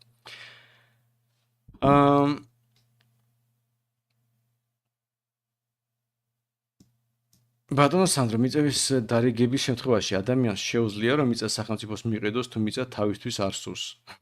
რა ვიცი, თეორიულად თუ მთავრობას მოუნდა რომ იყიდოს მიწა და ადამიანს აქვს სრული რომ მიყიდოს, რატომაც არა ვინ აუგზავნოს ამას. მაგრამ რა მთავრობას უნდა მიყიდო, მიყიდეთ მეზობელს, მიყიდეთ ვიღაც ინვესტორს. მე მგონი უფრო მომგებიანი იქნება, მაგრამ თეორიულად ფლობა საკუთრება იმას ნიშნავს, რომ შეიძლება გაყიდო და ვის მიყიდეს შენი საქმე. ამიტომ ისიც წარმოსადგენია რომ მთავრობას მიყიდო, რა ვიცი, სამხედრო ბაზის აშენება მოუნდა და მთავრობამ გააწყდა მიწა იყიდოს, ნუ რავი, იყიდეს. სანდრო, იმედი მაქვს გადალახოთ პროცენტ ბარიერს. მე დარწმუნებული ვარ, მაგრამ რაც უფრო მეც გააფერავდეთ, უფრო მეტი დეპუტატი შევა ჩვენიერი სიიდან, ამიტომ გააფერადეთ flat 36. რა სტანდარტია საქართველოს თანამდებობაზე ხარ და ფულს ვერ იშოვი? ხარ უჭკუო ხარ და ასე ვერ გავიგე გრიგოლ რა ზუსტად რა იგულისხმე, მაგრამ მე მგონი თანამდებობაზე ფული შოვნა შეიძლება საქართველოში, უბრალოდ პატიოსთან ფული შოვნა არ გამოდის, თორე ფული შოვნის პრობლემა მე მგონი არ არსებობს. ხო, ასე რომ პრობლემა ის არის, რომ პატიოსანის შრომით არ გამოდის, მაღალ თანამდებობაზე იყო პრემიერ-მინისტრი რო ხარ და მილიარდებს რო განკარგავ და ასე შემდეგ და ხელფასზე რო ცხოვრობ, უბრალოდ სასაცილოა, უბრალოდ არ შეიძლება რომ პრემიერ-მინისტრი ღარიბი ადამიანი იყოს. ამიტომ რომ განწრული ვარ თუ ის იყოს კორუმპირებული და რაღაც თხოვენ რომ პოლიტიკოსები რაღაც ანგელოზები უნდა იყვნენ, არ ჭამდნენ, არ სვამდნენ და ერთზე ფიქრობდნენ, აი უბრალოდ მე ყოველთვის მოდის აფერისტი პოლიტიკოსები და წარმოგიდგენთ რომ პოლიტიკოსი ჩვეულებრივი ადამიანია, მე რაღაც მინდა რომ კარგი მანქანა მყავდეს, კარგ სახლში ცხოვრობდე, კარგად ვისვენებდე, კარგად ჭამდე, სვამდე და ხოლმე იმიტომ რომ პოლიტიკოსობა, ამიტომ ხوار უნდა დავაკლო ეს ჩემ თავს. უნდა პოლიტიკაში უნდა არსებობდეს ლეგალური პატიოსანი გზები, როგორ იშოვა ფული და თუ კარგი პოლიტიკოსი ხარ, ბევრი ფული როგორ იშოვა. როგორც ნებისმიერ პროფესიაში შეიძლება ექიმი ღარიბი იყოს, მაგრამ შენ თუ ცნობილი ნეიროქირურგი ხარ, ღარიბი ნამდვილად არ იქნები და არც უნდა იყო. იგივე პოლიტიკაში. ხო და რატომღაც წარმოადგენები არის, რომ პოლიტიკაში რაღაც ანგელოზები მოძრაობენ და ეს ანგელოზებს ფული არ ჭირდებათ, კარგი მანქანა არ ჭირდებათ, კარგი სახლი არ ჭირდებათ, ზოგადად კარგი ცხოვრება სძულთ, იმიტომ რომ ანგელოზები არიან და ბოლოს საბოლოო ჯამში ირჩევენ ყველაზე აფერისტებს, ასეთ კრიტერიუმით თუ შეაფასებთ მას, ყველაზე აფერისტებს არაკვალიფიცირებულ ხალხს და მერე წუხლით სავსეა ხოლმე ხალხი, რატომ მომატყუეს, ასეთ ცუდი ადამიანი რატო აღმოჩნდა, რავი, იმიტომ რომ ანგელოზს ეძებდნენ და ადამიანები ანგელოზები არ ვართ. ანგელოზები რო ვიყოთ, სხვაგან ვიცხოვრებდით. არანორმალურთა სტერილიზაცია ახლა რო სიგიჟეთ გვეჩვენება და ერთ დროს ნორმა იყო, ხო და შენიერი დღეს რა ნორმები გვაქვს, რასაც საუკუნეების მერე სიგიჟეთ ჩათვლიან. მე საერთოდ გონია რომ ჩვენ რასაც ახლა ვაკეთებ ზოგადად ჩვენ ქვეყანაში რაც ხდება, აი ამ კუთხით უბრალოდ სრულიად არაადეკვატურია, ანუ მასკი იმაზე მუშაობს რაკეტაზე რომ გაფრინდეს მარსზე. და ჩვენ აქ ნაცქოცური ჭხუბი გვაქვს, უბრალოდ ჩართეთ ტელევიზორი და უსმენთ რა სპექტაკლიც კი რაღაც ცირკია, რაღაცა წარმოდგენა შთაბეჭდილება ხდება, რომ ეს მთელი პოლიტიკური სპექტრი ხალხს გონებაჩვეულ ადამიანებად მიიჩნევენ, რომ ვერაფერს ვერ გაარკვევენ, რომ აზროვნება არ შეუძლიათ. და უბრალოდ ცირკია მოწყობილი, საღიაზრი არ ჩანს დაბლოკილია. არჩევნებამდე ისე მიდივარ, რომ დებატები არ ჩატარდა, ანუ ისე მოვახერხეთ, რომ დებატები არ ყოფილიყო და რის გამო? აი რო კითხო რის გამო, აი ვერ მიხვდები რის გამო, იმიტომ რომ ერთი ამბობს ევროპა, რა არის ევროპა არ გეუბნება, მეორე ამბობს მეს ევროპა მინდა რაღაც სხვანაირად ღირსებითო და რა არის ეს ღირსება და რა არის მისი ევროპა არ გეუბნება. ხო და აი მე ჩემი აზრით უბრალოდ ჩვენ ცხოვრებას გადავხედოთ, რაზე ვხარჯავთ დროს, რაზე ვხარჯავთ ენერგიას, რაზე ვლანძღავთ ერთმანეთს. აი ჩვენი ეს ზიზღი და სიცილური რომელიც სავსებად, უბრალოდ რა არაფერის გამო ჩნდება. ხო, მე მგონი ეს ჩვენი წინაპრები ამას რო შეხედავენ, ვერაფერს კარს ჩვენზე ვერ იტყვიან. უბრალოდ მე ასევე მგონი რომ ისტორია ხო ზოგადად იკარგება ხოლმე რაღაც ნაწილში შეიძლება ახლა თანამედროვე ტექნოლოგიების გამო ბევრი რაღაც შენარჩუნდეს, მაგრამ საბოლოო ჯამში მაინც ეს წრუმანები მაინც იკარგება და რაღაც დიდი სურათი დარჩება. ამიტომ არ მგონია რომ ჩვენ წინაპრებს ქონდეს იმის დრო რომ ჩვენი ცხოვრება ასე სრიალურად შეისწავლონ, მაგრამ აი ვინც ჩაიხედება ჩვენ რეალობაში და თქვა ერთი წელი უყურებს, რა ვიცი TV პირველს ან რა ვიცი პოსტივის და ან ორივეს ერთდროულად უბრალოდ ჩათვლით რომ ჩვენ მართლა ვერ ვიყავით დალაგებულები ამ კუთხით. იმიტომ რომ ხო ჩვენ ცხოვრებას კარგავთ სრულიად უაზრო მიზნების მისაღწევად, რომელსაც რომ მიაღწევ, მე მაინც რაფერი არ გეშველება, იმიტომ რომ არასწორი მიზანია, სამყარო წინ მიდის, ჩვენ კიდე სადღაც რაღაც სრულებით ვართ დაკავებული. ამიტომ ზოგადად ჩვენი პოლიტიკური ცხოვრება არის სრული კატასტროფა, სანდრიშ რო დაფიქრდეთ. ოდნავ ნაბიჯი გვეც რო გადადგათ, შეხედოთ რა ხდება ჩვენ ქვეყანაში, უბრალოდ შეუძლებელია ამას ნორმალურად მშვიდად უყურე. და ისეთ ადამიანს რა ქვია, რომელიც მოწყვა ჯგუფზე ზემოქმედებს სიგიჟეებით, მაგალითად ქოცები ომის პარტიით, მასონებით და შემდეგ. ნუ რა ვიცი, მანიპულატორები ქვიანო და რა ასეთ ხალხს, რა ვიცი, ყველაზე გასაგებია რომ თუ ვიღაცას ჯერა რაღაც გლობალური ომის პარტიის და ამის გამო ხმას გაძლევს, რავი, შენ თუ სინდისთან ცოტა დალაგდები გარკვეულ პირობებით, შეგიძლია მე გამოიყენო და ამ ხალხის ასეთი რაღაცების შირწმენა გამოიყენო შენი ძალაუფლების გაფართოებისთვის. სხვარი ძალადობაზე გადის ის მაშინ ნახე ლუკამ დაწერა და კი გეთახმები მეც ეს თქვი რომ საბოლოო ჯამში ის კი არ ამნიშნულობა როგორი მენტალური მდგომარეობა აქვს ადამიანი, როგორ უყურეს ის სამყაროს, არამედ ის ძალადობს თუ არა, თუ ის არ ძალადობს სხვა ადამიანებზე, მაშინ დამთავრდა ეს ამბავი, მარცხენ პრეტენზია არ უნდა გქონდეს. თუ ის ძალადობს, მოეკლოთ როგორც მოძალადეს. გასაგებია რომ განსხვავებული მენტალური მდგომარეობა შეიძლება მოსამართლისთვის იყოს მნიშვნელოვანი განაჩენის გამოსატანად, მაგალითად, როცა ამბობენ რომ აფექტის მდგომარეობაში იყო ადამიანი, შეიძლება შეუმსუბუქდეს სასჯელი და ბევრი ასეთი გარემოება არსებობს, რომ დამამძიმებელი და ის გარემოება, რომელიც გამო შეიძლება ადამიანი აპატიო კიდეც საბოლოო ჯამში. ამიტომ განსხვავებული მენტალური მდგომარეობა შეიძლება კი არა გადის კიდეც ასეთ გარემოებებში, მაგრამ ზოგადად ზღვარი გადის ძალადობაზე. და ამიტომ ადამიანის წინააღმდეგ რაიმე ტიპის შემზღუდავი ნორმების გამოყენება როცა არანაირ ძალადობას რაღაცა ცხოვრებრივი არ ყავს და უბრალოდ თავისით მოძრაობს, თავისით რაღაც სხვანაირ სამყაროს ხედავს, ეს უბრალოდ ყოველად მიუღებელია. იმპრესიონიზმი რომ ახალი იყო საზოგადოებაში, დიდი აგრესია გამოიწვია მხატვრების მიმართ. გამოფენებზე აწერდნენ, რომ ორსულების და ბავშვების შესვლა არ შეიძლებოდა. სულ რაღაც დაახლოებით 40 წელსში გამოკითხვა ჩატარდა და ყველაზე ლამაზ ხელოვნების მიმართულებად იმპრესიონიზმი დაასახელა აბსოლუტურმა უმეტესობამ. კარგი მაგალითია ლაშა კი. არა მარტო ზოგადად წამოიგნიათ ასეთი რაღაცა ქალების სილამაზის სტანდარტი, ხო, აი ლამაზი ქალი რომ ეს ქალი ლამაზია. აი ამ ფრაზას სულიად განსხვავებული შინაარსი აქვს თაობების მიხედვით.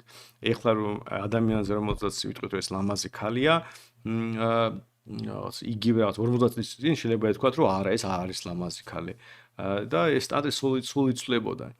და აქედან გამომდინარე ეს სილამაზის ნაწილშიც ვინ არის ნორმალური სტანდარტული ლამაზი და არანორმალური არასტანდარტული ულამაზო ეს უბრალოდ იცვლებოდა. და წამოიგინეთ რომ ეს კარგი ტესტია ის ასევე რომ შეიძლება ადამიანი მოგწონდეს ქალი მოგწონდეს მაგალითად მაგრამ ის ქალი რომელიც ჩვენ მოგწონს სხვადასხვა ეპოქაში ან ლამაზი იქნებოდა ან ულამაზო იქნებოდა ასეთი რაღაც არის ამიტომ ეს სულ იცვლება ნორმები და ჩაცმულობის ნორმები იცვლება ქცევის ნორმები იცვლება სექსუალური ურთიერთობების რაღაც წესები იცვლება და ეს ერთია როცა და თვითონ ეს ცვლილება ამ ნორმების არის ამ არანორმალურების დამსახურება, რომელიც ნორმა ამ გავრცელებული ქცევისგან განსხვავებულად მოიქცა და დამკვიდრდა მე ტრადიცია ხო რაღაცა ეს სტანდარტული ქცევის წესია, მაგრამ ტრადიციების სული ცვლილება, იმიტომ რომ ვიღაც ამ ტრადიციებს არ ღვევს და ჩვენ თუ არანორმალურობას დავსჯიდით, მაშინ არაფერი არ შეიძლებოდა ადამიანის ცხოვრებაში. ერთი და იგივე ცხოვრება გქნებოდა სულ, იმიტომ რომ ვიღაცა უნდა მოიქცეს არანორმალურად, რომ გაარღვიოს აი ნორმის რაღაც სტერეოტიპი დამკვიდრებული სტანდარტის ბარიერები ამიტომ არანორმალურობა რაღაც გაგებით სწორია, კარგია, იმიტომ რომ გვეხმარება არ ჩავიკეტოთ სტანდარტებში და ერთნაირები არ გავხდეთ. ჩვენ ერთნაირები გავხდეთ, არაფერს მნიშვნელობა არ აქვს. როგორც მაგალითად შეუძლებელია ივაჭრო პროდუქტი თუ ორივე მხარე პროდუქტს ერთნაირად აფასებს. ანუ თუ მაგალითად ჩემ ტელეფონს ორივე მხარე მე და ყიდველი ამ ტელეფონის ერთნაირად ვაფასებ, ტელეფონს ვერ გავყიდი. ვაჭრობა არ შედგება. ვაჭრობა იმიტომ შესაძლებელი რომ ჩვენ განსხვავებულად ვაფასებთ ერთი და იგივე პროდუქტს. აქედან გამომდინარე, ზოგადად ეს განსხვავებულობა ჩვენი შეფასების არის ფაქტორი, რომელსაც გვეხმარება განვითარდეთ. და ჩვენ რომ დამოიგონოთ ყველა ადამიანი მსგავსად აზროვნებს, მსგავსი სრულები აქვს, მსგავსი გემოვნება აქვს, ეს სრული დეგრადაციას გამოიწვევს საზოგადოების და არაფერი ამისგან კარგი არ გამოვა.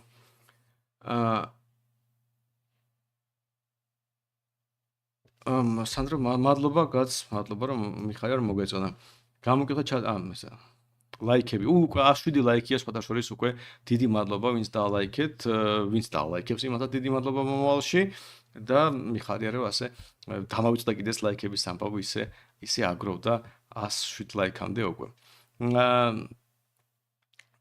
თუ შეგიძლია შეედრო გირჩის ახლანდელი წინასაარჩევნო მდგომარეობა წინაარჩევნების მდგომარეობას რა განსხვავება შინიათ?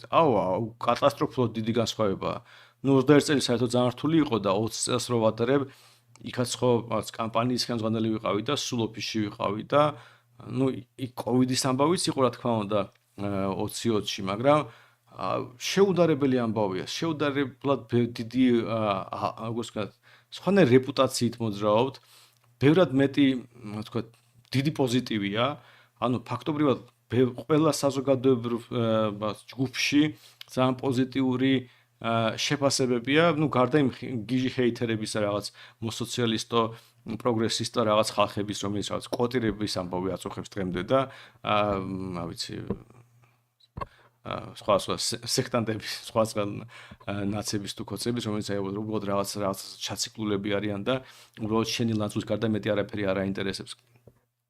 ხო, მაგრამ აი ესე ზოგადად რო შეხედო, ძალიან განსხვავებულ სოციალურ ფენებში, ასე ვთქვათ, ძალიან პოზიტიური შეფასებები გვაქვს და მე რაღაცნაირად აი როგორც ის ვიდეო არის, რომელიც დღეს საუბრობდით, მართლა ქართული ხალხის იმედა ვარ და უბრალოდ ძალიან მაინტერესებს. ყოველდღიურად ვიღვიძებ იმით, რომ აი რამდენი დღე დარჩა არჩევნებამდე, იმიტომ რომ ერთი მხრივ რა თქმა უნდა ძალიან ბევრი ენერგია ამ ყველაფერს ჩადებული და გასაგებია რომ ჩვენი ენერგიას არ არის უსასრულო და რაღაც მომენტში ამოწურვადი რესურსია. მაგრამ მეორე მხრივ ძალიან მაინტერესებს შეფასება. ძალიან მაინტერესებს ეს ძალიან ბევრი დადებითი გამოხმაურება რამდენ ხმაში ითარგმნება, იმიტომ რომ ყოველთვის დადებითი გამოხმაურება ხმებში არ ითარგმნება. და ეს უბრალოდ ის ირგვლივ ძალიან ბევრი პოზიტივს ხედავთ. ეხლა გეტყვით რომ მასშტაბი წარმოვიდგინოთ, ყველაზე დიდი დაფინანსება რაც ჩვენ მიგვიღია ზოგადად ისტორიულად თვეში იყო 40,000 ლარი. ბოლო 30 დღეში 160,000 მივიღეთ დაფინანსება. აბსოლუტური ფანტასტიკური არანორმალური რიცხვია ჩვენ ასეთი რაღაც არავინ არც დაუშვებდა. აი ბიუჯეტი არც კი მქონდა არაფერ მსგავსზე დაგეგმილი. და ნუ ეს სექტემბრის ბოლო და ოქტომბრის ეს პირველი რიცხვებია. ხო და აქედან გამომდინარე მე მაგალითად დიდი მადლობა ყოველთვის გვაფინანსებს პირველ რიგში და ნუ აი მაგალითად ბევრად უფრო თამამად მოვიქეცით რაღაცები გავაკეთეთ რაც შეიძლება არ გავაკეთებინა ფინანსურად ასე ვთქვათ და ნუ ალბათ თქვენ ხედავთ რომ YouTube-ზეც და Facebook-ზეც საკმაოდ ბევრს ხარჯავთ რეკლამაზე ეს მათ შორის აი ამ ხალხის დამსახურებაა ეს ფული რო არ მოგსვლო და ნუ გვექნებოდა რეკლამა და ვიდეოებიც გვექნებოდა მაგრამ ბევრად ნაკლები ვიდრე ახლა არის და ამიტომ მშვიდად ვართ რომ რაღაც ამ კვირაშიც დიდი ბიუჯეტი გვაქვს გამოყოფილი შეიძლება რაღაც მელიას ბიუჯეტს არ აღემატებოდეს ერთ კვირიანს ერთ დღიანს და ასე შემდეგ მაგრამ ჩვენთვის აბსოლუტურად რეკორდული ხარჯი გვექნება ამ კვირაში რომ უბრალოდ აი რაც შეგვიძლია გავაკეთოთ მაქსიმუმი. ხო და ამიტომ აი როგორ დაფინანსებიდან დაწყებული ხარდაჭერით დამთავრებული რომელსაც აი სხვა სოციალურ თუ ქუჩაში ვხედავთ, ну, რა ვიცი, შეუდარებლად კარგად ვართ ვიდრე 20-20-ში ვიყავით. ამიტომაც ველოდებით რომ შეუდარებლად კარგი შედეგი ვექნება, ბევრად უკეთესი შედეგი ვექნება ვიდრე 20-20-ში არის. ამიტომაც თვითონ არ ნერვიულობ ბარიერის საიტზე, მაგრამ მართლა ძალიან მაინტერესებს რამდენი რა შედეგი ვექნება, იმიტომ რომ ჩემი აზრით ეს რეინჯი შედეგების ძალიან განსხვავებული შეიძლება იყოს, იმიტომ რომ თუ ხალხმა თქვა ირწმუნა იმის რომ ეს ქოსნათური ჭუბი მართლა უკვე ყელში ამოსულია და არ შეიძლება ამის გაგრძელება, შეიძლება ცუდია ეს, მაგრამ ჩვენს მეტი არჩევანი არ არსებობს ამ ქვეყანაში. ამიტომ იმედია ხალხი ბევრი ადამიანი დაინახავს ამ ყველაფერს. ბომ გამოგიტყვეთ და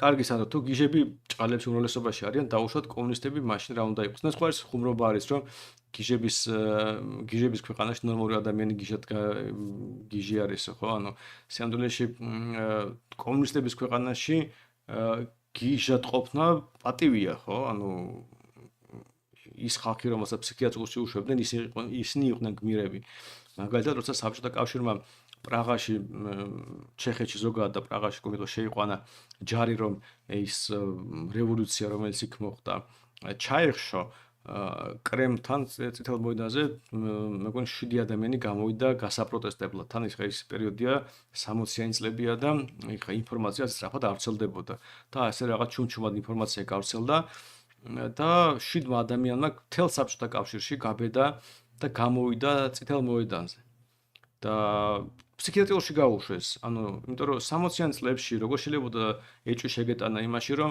საბჭოთა კავშირი არასდროულად იქცევა. როგორ შეიძლება ეჭვი შეგეტანა, რომ კომუნიზმი არის სწორი. ყველა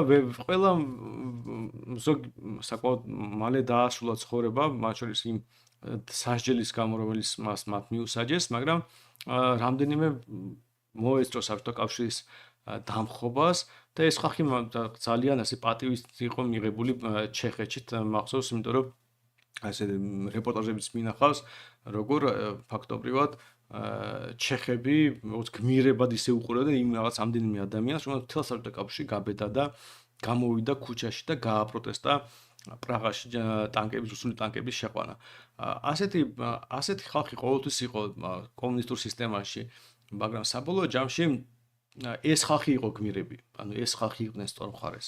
ამიტომაც არის საშიში გიჟებად გამოცხადებას, რომ იმიტომ რომ სამდროში ბევრად მეტ მაგალითს მოგიყვანთ, როცა გიჟად გამოცხადებული იყო კარგი ადამიანი. აი ცნობილი ფოტო რო არის ეხლა ვეცდები ვიპოვა სადაც 99 წელს როცა ჩინეთში მოხდა ის იყო სტუდენტების ბუნტი იყო და სტუდენტების ბუნტის დროს ტანკები შეიყვანეს, რომ ჩაეხშოს ეს ბუნტები და ძალიან ბევრი ახალგაზრდა ამოხოცეს და უბრალოდ სტუდენტებს ჩინეთში უნდათ უკეთესი ცხოვრება, თავისუფალი საზოგადოება და აი ეს ცნობილი ფოტო არის, ალბათ ბევრჯერ გინახავთ, სადაც ერთი ადამიანი ტანკების კოლონას გააჩერებს. აი ეს ხო არანორმალური ადამიანია რაღაც გაგებით, ხო? ყველა ადამიანი არ დგება და არ დგება ტანკების წინ, მით უმეტეს როცა ეს ამ მომენტში ხალხს ხოცავენ. მაგრამ ეს ადამიანი არის გმირი, ხო, რომელმაც რაღაც მაღაზიაში მიდოდა პროდუქტები მიქონდა და დაინახა რა ხდებოდა და ჩათვალა რომ ეს არასწორია და მოიქცა არანორმალურად. მაგრამ ეს ადამიანის სწორ მხარეს იყო და ჩინეთის მთავრობა არ იყო სწორ მხარეს. ჩინეთის მთავრობა ნორმალურად იქცეოდა ჩინეთის პოლიტიკური სპექტრისთვის, უბრალოდ ხოცავდა ხალხს. ეს ადამიანი არანორმალურად იქცეოდა, ცდილობდა დაეცვა ხალხი. და ასეთი არანორმალურები სამდროში ბევრნი არიან. შინდლერი იყო არანორმალური და აიხმანი იყო ნორმალური. ოღონდ აიხმანი მერე ჩამოახჩეს და შინდლერი გმირად გამოაცხადეს, იმიტომ რომ საბოლოო ჯამში ბევრ შემთხვევაში განსაკუთრებულად არადამიანურ წესებში არანორმალური ადამიანი არის ის ადამიანი, ვინც ფაქტობრივად, ასე ვთქვათ, სწორ მხარეს არის. და ამიტომაც არის სასში არანორმალურების გამოცხადება ვიღაცის და მით უმეტეს მათი დევნა. ბევრ შემთხვევაში შეიძლება აღმოჩნდეს, რომ ისმის დღეს გამოაცხადეთ არანორმალურად, ის იყო მართალი და ყველა დანარჩენი ცდებოდა. შეიძლება მთელი სამყარო ცდებოდეს და ერთი ჯორდანო ბრუნო იყოს მართალი. კი, ჯორდანო ბრუნო შეიძლება დაწვან, მაგრამ მაინც ის იქნება მართალი. და ასე რომ ერთი ადამიანი შეიძლება იყოს მართალი, როცა ყველა ცდებოდა. და ასეთი მაგალითი უამრავია. ფაქტობრივად ყველაზე დიდი ტრაგედიები კაცობრიობის ისტორიაში იყო უმრავლესობის შეცდომის შედეგი. როცა უმრავლესობა არასწორ გაწყვეტილებას იღებდა, ცდებოდა და უმცირესობას, რა ვიცი, დევნიდნენ, კლავდნენ და ასე შემდეგ. ამიტომ ნორმალურები, ამიტომ ისევ ნორმალურს უფრო მეტი ადამიანი მოყავთ მოკლული ვიდრე არანორმალურს. ამიტომაც არ ხირს რომ ასე მარტივად ვიღაცები არნორმალურად გამოაცხადოთ.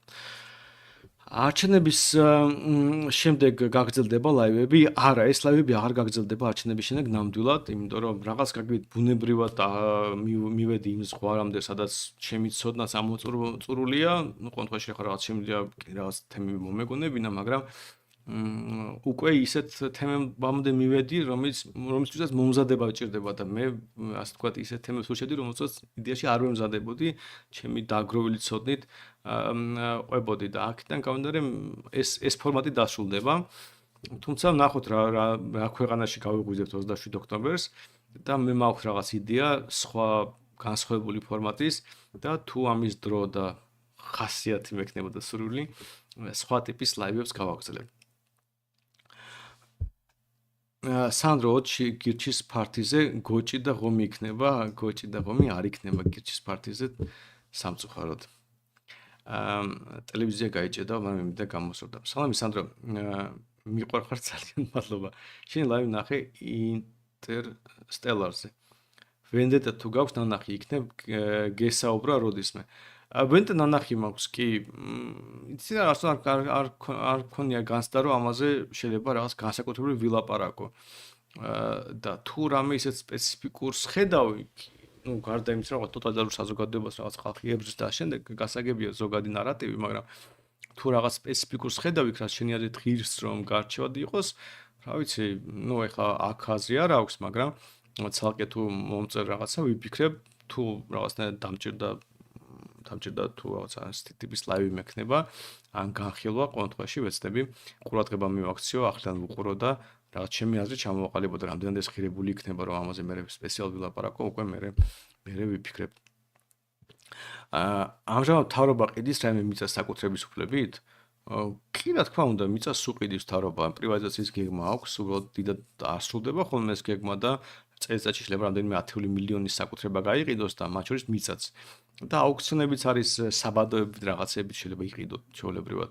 ну, საბადოებს, ანუ წიაღისეული დროების საკუთრებაში იქნება რაღაც იჯარის რაღაც სხვა ფორმით, მაგრამ შეგიძლიათ შეხვიდეთ და მარტო იყიდება ჩვეულებრივად მიწა.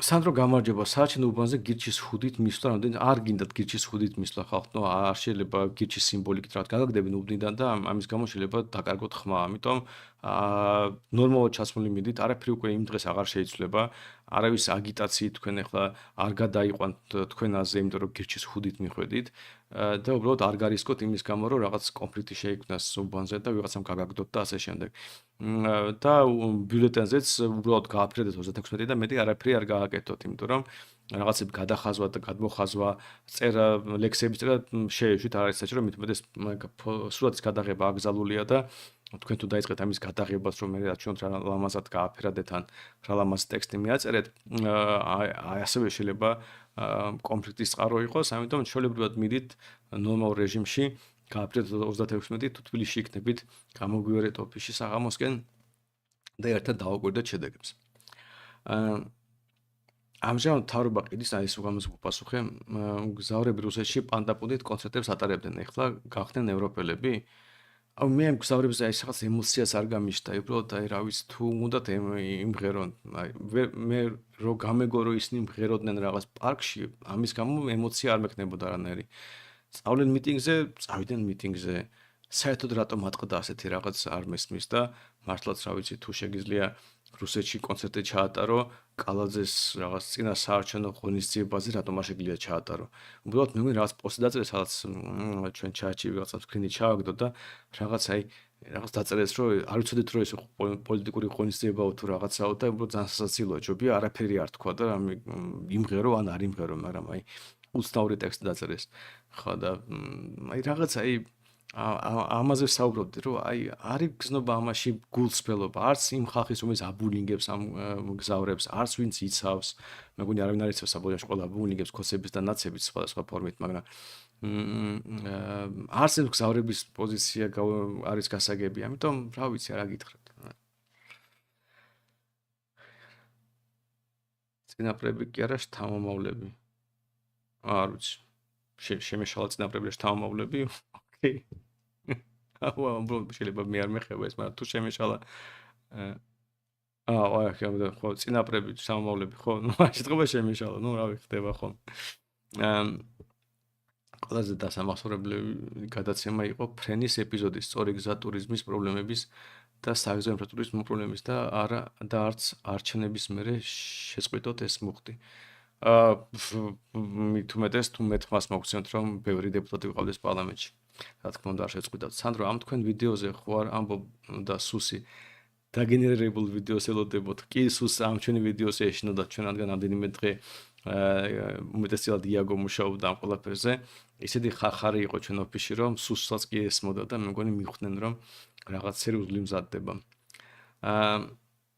სანდრო შენ გულში ყვებოდი რუსული საზოგადოება აბსოლუტურად ამორალურიაო და რას გულისხმობ ამორალურობაში უფრო დეტალურად რომ მოყვე გუშინ თუ დღეს ნუ როცა იყო კაი იმას გულისხმობ რომ აი მორალური ადამიანური ხო რაღაცაში გამოიხატება რაღაც ტიპის ქცევაში რაღაცის მოწონებაში არ მოწონებაში მაგალითისთვის ну აი უბრალოდ მაგალითს მოვიყვანო შეიძლება ბევრი ლაპარაკო მაგრამ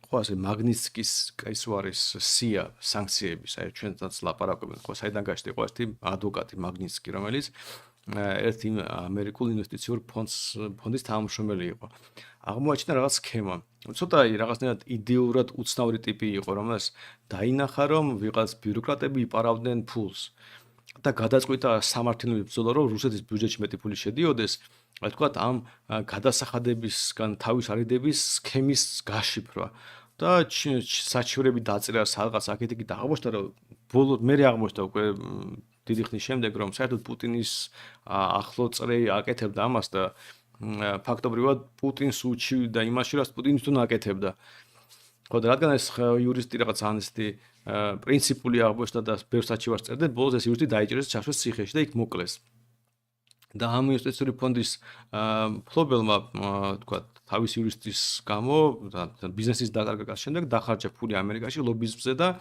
ის ხალხი ვინც უშუალოდ დამნაშავე იყო ამ მაგნიცკის კვლელობაში ციხეში და სასტიკად მოკლეს რაღაც საშინელ წამებაში გაატარა ბოლო დღეები ხო და აი ამის გამო ლობირების შედეგად რამდენიმე შეიძლება აღარ მასუსტებს შეიძლება 10-20 რაღაც რუსი საკმაოდ დაბალი რანგის ბიუროკრატი დაასანქცირეს. თუმცა მაშინ ეს პუტინს ეხებოდა, პუტინამდე მიდიოდა ეს სქემა საბოლოო ჯამში. პანამის ფაილები რო გაიხსნა, მაშინ გაერკვა ეს ყველაფერი, მაგრამ იმ მომენტში ეს იყო. და ეს რომ მოხდა, რუსეთმა მიიღო კონტრსანქციები, ანუ ამერიკელები იქეთ დაასანქცირა. ხო და დასანქცირების არსი ამერიკელების იყო ის, რომ ამერიკელებს აუგზავნეს რუსი ბავშვების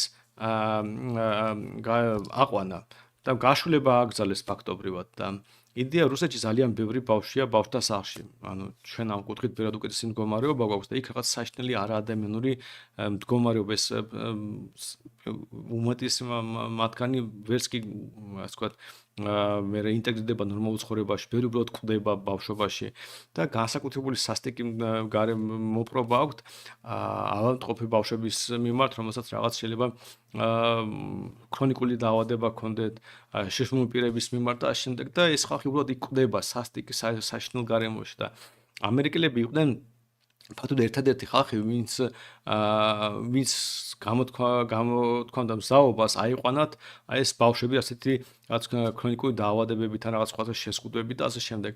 და მეტი სოფლიოში არასდროს არ იყო და თუნდაც ამერიკაში ზოგადად ბავშვის საყვანის პრობლემა არის, იმიტომ რომ ზოგადად უბრალოდ დეფიციტში ასე ვთქვათ და ბავშვი თუ გინდა და არ ყავს შესაძლებლობა რომ ბავშვი ყავდეს და გინდა რომ აიყვანო ვიღაც ფაქტობრივად სხვა ქვეყნებში შეეძებენ აფრიკაში და ასე შემდეგ. აი გინახავთ კიდეც ანჯელინა ჯოლის და რაღაცა ცნობილი ადამიანების თუ ბავშვი ყავთ აყვანილი ამდენი ბავშვი, ესეთი ნაწილიც არის ამერიკული კულტურის და წარმოგიდგენთ რომ ამერიკელი მშობლები იყო ამ ბავშვებისთვის ერთადერთი იმედი რომ ამ ჯოჯოხეთიდან გამოძრებოდნენ და რაღაც ნორმალ სამყაროში აღმოჩნდებოდნენ და ფაქტობრივად ამერიკელების დასანქცირეს რომ აუგზავნეს მათ ბავშვები აიყვანათ რუსი ბავშვები და გამოვიდა რომ ეს რუსი ბავშვები დასაჯეს სანიმუშოდ მათ შორის ის ბავშვები რომელსაც უკვე გაფორმებული ჰქონდათ დოკუმენტები და უკვე გაიცნეს თავისი მშობლები და უბრალოდ ვერ მოასწრეს საზღვრის გადაკვეთა. ისინი უკან დააბრუნეს ბავშვთა სახლებში. და მე კიდე იყო ისტორია რომ რამდენი ბავშვი ასე მოკვდა მე ამ ბავშვთა სახლში. სრულიად არაადამიანური საქციელი იყო, როცა ამერიკელების დასასჯელად სასტიკად დასაჯეს საკუთარი ბავშვები ფაქტობრივად რუსებმა. და ეს რომ მოხდა ეს მოხდა თან ეს ცნობილი იყო ეს არ იყო რაღაც ფარულეს ღიად იყო გაკეთებული. მაშინ მოსკოვში მიტინგზე გამოვიდა, თუ არ მახსოვს 10 თუ 11 წელი იყო, მაშინ მიტინგზე გამოვიდა ერთი 10,000 ადამიანი. 15 მილიონიან ქალაქისთვის ჩათვალეთ არავინ არ გამოვიდა. ანუ და 150 მილიონიანი ქვეყნის გათვალისწინებით ხო საერთოდ. ხო, აი წარმოიდგინეთ რომ ეს ხალხია, რომელსაც შეუძლია თავისივე ბავშვები დახოცონ. ოღონდ იმიტომ რომ რაღაც აი აჩვენონ ამერიკელებს რომ აი ასეთები არიან. ეს ხალხი რომელიც გროზნოში ჩეჩნებს რო კლავდნენ რაღაც როცა კითხეს გენერალს რატომ კლავთ ხო თქვენივე მოქალაქეები არიან რატომ კლავთ ასეთ სისასტიკითო რადგან უპასუხა რომ აი ჩვენ ასეთ სისასტიკით თუ კლავთ ჩვენივე მოსახლეობას ტერმა უნდა იცოდეს როგორი სისასტიკით მოვეპყრობით მტერსო აი ასეთი ქვეყანაა ეს სადაც ასეთი რაღაცები გაზდით და ამიტომაც ის სრულიად დაცლილია მორალისგან ჩვეულებრივ ადამიანურ ურთიერთობებში დღესაც ვლაპარაკობთ ის გიორგი ჭავჭისთან გადაცემა რა ქონდა სერმის ხალხი რომელიც აქედან აფასებს რუსეთს ვერასდროს ვერ მიხვდება რამდენად ამორალური და გარყვნილი საზოგადოებაა რამდენად დაცლილია ელემენტარული ადამიანობისგან იქ უნდა იცხოვრო რომ მიხვდე რომ აი საზიზღროებაა სინამდვილის ყველაფერი შეიძლება ძალიან მდიდარი იყოს და რა ვიცი მოსკოვი ბევრად მდიდარია ვიდრე ბევრი სხვა ქალაქი იმიტომ მოსკოვის ცენტრში ცხოვრობ იქ შეიძლება არასდროს კი წარმოიდგინო რომ რაღაც ცუდი ხდება და რა ვიცი არასდროს გახვიდე იმ რაღაც რაიონში თუნდაც იგივე მოსკოვის სადაც ღარიბი ხალხი ცხოვრობს მაგრამ ამ ყველაფრის უკან თუ ოდნავ დააკვირდებ მიხვდები რომ აი ხალხი საერთოდ დაცლილია ელემენტარული ადამიანობისგან და ის ხალხი ვინც არ არის ასეთი ანუ ვინც რაღაც მორალი შემორჩათ იმთხელა უმცირესობაა რომ უბრალოდ საერთოდ არ ცვლის სიტუაციას აი ხო უკრაინაში ომი რო დაიწყო და რამდენია თუ გინახავთ ტელეგრამში ბევრი ვიდეო იყო როცა რაღაც დაღუპული რუსი ჯარისკაცი შოლები ბედნიერები არიან რომ დაიღუპა იმიტომ რომ ფული მისცეს და ახალი რაღაც ლადა იყიდა ხო და აი შენ ბედნიერები არიან იმიტომ რომ თავის შვილი მოკვდა და და კარგად მოკვდა ისე რომ იდენტიფიკაცია გააკეთეს, ჩათვალეს რომ მკვდარია და მთავრობამ ფული გადაუხადა. ბედნიერები არიან და აი ჩვენებად აგდებენ ცხოვრებას. რეპორტაჟია ასე, რა კარგია რომ ჩემი შვილი მოკლეს უკრაინელებმა. ასეთი საზოგადოებაა და უბრალოდ ოდნავ მაინც შეხება თუ ქონდათ ამ საზოგადოებასთან მიხვდებით რომ აი ეს არის სული კატასტროფა. ამიტომაც არის რუსეთი ცუდი ამ გაგებით და არა იმიტომ რომ რაღაცა ეს საგარეუბნოს მასე ეს მეორე ხარისხოვანი ამბავია. თუნდაც ეს რუსული იმპერიალიზმი, აი ეს პუტინის რაც ვეძახით, ისაც უკრაინაში ხდება რა ჩვენ დაგვემართა, ეს არის ამის შედეგი. თორე რუსეთში რომ ხალხს რაღაც მორალი გააჩნდეს, რაღაც აი ფართო მასშტაბიან, ანუ ადამიანობა გააჩნდეთ, ბევრი ასე ვთქვათ, შეიძლება ადამიანურ ურთიერთობებში, შეფასებებში, პოლიტიკურ შეფასებებში, რუსეთი არ იქნებოდა ისაც ახლა არის. შეიძლება ნორმალური ქვეყანა ყოფილიყო და შეიძლება ნორმალური მეზობელი იქნებოდა ჩვენი და არაფერი განსაკუთრებული არ მოხდებოდა, მაგრამ არა ასე არის და ხო, რაღაცნაირად რთულია ხოლმე ეს აღწერა, მაგრამ მე საკმაოდ დიდხანს ვიცხოვრე იქ და შეხება მქონდა რა ამ ყველაფერსთან და აი როგორც კი ამას მიხვდებით, შეუძლებელია ოდესმე აზრად გაგიჩნდეს, რომ ის საზოგადოება ღირს რო იქ იცხოვრო. აი შეიძლება ფული მაკეთოს ვიღაცამ დიდი იქ, მაგრამ აუტანელი საზოგადოება ადამიანური კუთხით. სანდო ეს რაღაცას ყვები, სადმე წაიკითხე თუ მრავალი წლის დაკვირვება. წავიკითხე. ხო, ნუ მაგალითად ფუკოს აქვს ამაზე ლექციები წაკითხული და ხო, წაკითხული მოქვს სამდვილეში. ხო. გამარჯვენულის რეზერვების ხალხისთვის დარიგებას რომ აპირებთ. ინფლაცია არ მოხდება და ლარი არ გაუფასურდება. ამას მეკითხებიან ყოველ ჯერზე. აი და უბრალოდ ერთ მხრივ მიხარია რომ ახალი ადამიანები გვიერთება და რადგან მე ყოველ ჯერზე ამას პასუხობ არა მარტო ამ ლაივებში, არამედ დილის ლაივებში, საღამოს ლაივებში. უბრალოდ არ მახსოვს ლაივი, სადაც მე ეს კითხვა არ დამისვეს. ერთ მხრივ კარგია რომ ახალი ადამიანები გვიერთება, მაგრამ არ მოხდება, იმიტომ რომ დოლარებს გირიგებ და არა ლარებს. დოლარი გაუფასურდება, უბრალოდ გაიაფდება, ხო? ანუ ლარი გაძვირდება, გამყარდება. ამიტომ არა, ლარი არ გაუფასურდება, ინფლაცია არ მოხდება. პირიქით, თქვენ ბევრ ახალ ტელეფონს, მანქანას და რაღაც სხვა პროდუქციის იყიდით უცხოეთიდან. მარტივად წამოიდგინოთ, აი ეს დოლარები თარგმნეთ iPhone-ებში. თუ ხო 10 დოლარს აღარ გამოდის. ბოდიშ გიხდით, მაგრამ ჩემი ბრალი არის, ეროვნულ ბანკმა რეზერვები გაყიდით რეზერვებს, რომ წინასაარჩევნო დოლარის კურსი სტაბილური დატოვოს, რომ ხალხს რაღაცა პოლიტიკურად ქულები არ დაკარგონ მკოცებმა. აი ამისთვის ინახავდა ეს რეზერვებს. კარგი მაგალითია სხვადასხვა მათ შორის იმისა, რომ რა უაზრობა ეს რეზერვები, რომ აი თქვენ შემთხვევით მკოცებზე ცუდი არის, ფიქრობთ დოლარის კურსის ცვლილების გამო და აი ეროვნული ბანკი 10 მილიონ დოლარს ხარჯავს ფაქტობრივად ამის ყოველდღიურად. 100 რაღაც მილიონი დახარჯა მეგონი სექტემბერში მარტო. ხო და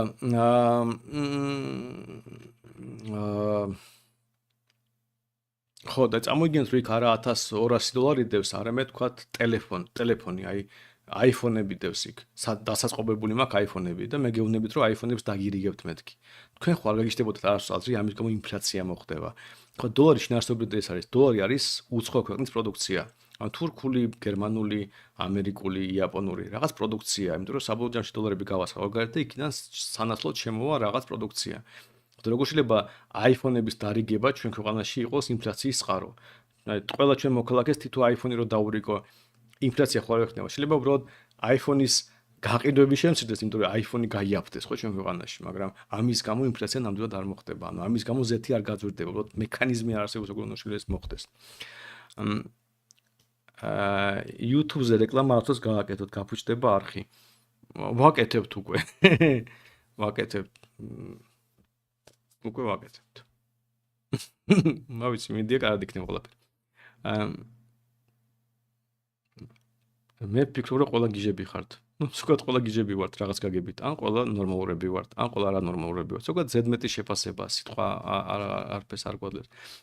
გემბლერებისთვის რამე გიფიქრიათ, არაფერი არ მიფიქრია, სპეციალურად გემბლერებისთვის რატომ უნდა მეფიქრა, უბრალოდ მითხარი და გეტყვი. ჩვენ ზოგადად სპეციფიკურ ჯგუფებზე არ ფიქრობთ ხოლმე, თუ დააკვირდით ჩვენი დაპირება ზოგადად ეხება უმეტესწილად ზოგად წესრიგს. და ამ წესრიგზე ხარჯავთ დროს და არა როგორც კონკრეტულ ადამიანს რაღაც დავპირდეთ. კოდრის ხეობაზე რომ თქვა ერთი ურის სხვა, რა უნდა თქვა კოდრის ხეობაზე თუ დამიზუსტებ გეტყვი. რუსკას უპასუხია გემბლერებზე, გეთახმები რუსკა. უი, გადავხდი ბოდიში.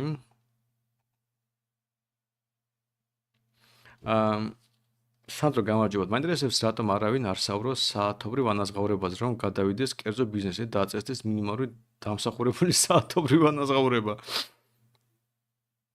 ჩემი რა საქმეა, როგორ გადავხდის ხელფას კერძო ბიზნესი, რატომ უნდა ვისაუბრო ამაზე? როგორც უნდა ისე გადავუხადონ ჯერ ეს ერთიც. ანუ არანაირი პრობლემა არის, როგორც უნდა, რაც უნდა ის გადავუხადონ, თუნდაც საათობრივად, თუნდაც რა ვიცი, დღეების მიხედვით, თუნდაც თვეების მიხედვით. ჩვენ მაგალითად პარტიაში დღეების მიხედვით ვიხდით, ანუ თვიურის ხელფასია, მაგრამ დღე ზედმეტი დღე რაღაც მუშაობს ადამიანი, აქეთ-იქით ვუხდით, აი რუსკას მაგალითად არ გადავუხდით დამატებით ხელფასს, იმიტომ რომ ეხლა მეხმარება, მაგრამ მადლობა რუსკა ამ დახმარებისთვის. ძალიან ვაფასებ. ხო, მაგრამ აი მინიმალური ხელფასი თლასაგიჟეთი, არა, მინიმალური ხელფასი ბოროტებაა. მე ამას ცალკე ლაივი მაქვს სანდრო გაკეთებული და უყურე, იმიტომ რომ მინიმალური ხელფასი არათუ ბოროტებაა ის ხალხის პოლიტიკოსები, ვინც ამ მინიმალურ ხელფასს პირდებიან, ისინი საცემი არიან უბრალოდ. აი, შეიძლება არ იყოს საცემი რაღაც სხვა ამის გამო, მაგრამ მინიმალურ ხელფასის გამო საცემი არიან. იმიტომ რომ ყველაზე აფერისტი ხალხი ესენი არიან, ყველაზე უსინდისო ხალხი ესენი, იმიტომ რომ იმ ხალხის უცოდინრობაზე პარაზიტირებენ, რომელიც არიციან, რომ მინიმალური ხელფასი უმუშევრობის დასს იწვევს. მაგათმა იციან ეს, მაგრამ მაინც ამას ამბობენ, მიზანმიმართულად გატყუებენ და ღმერთმა დაგვიფაროს, რომ მინიმალური ხელფასი გაიზარდოს ჩვენ ქვეყანაში.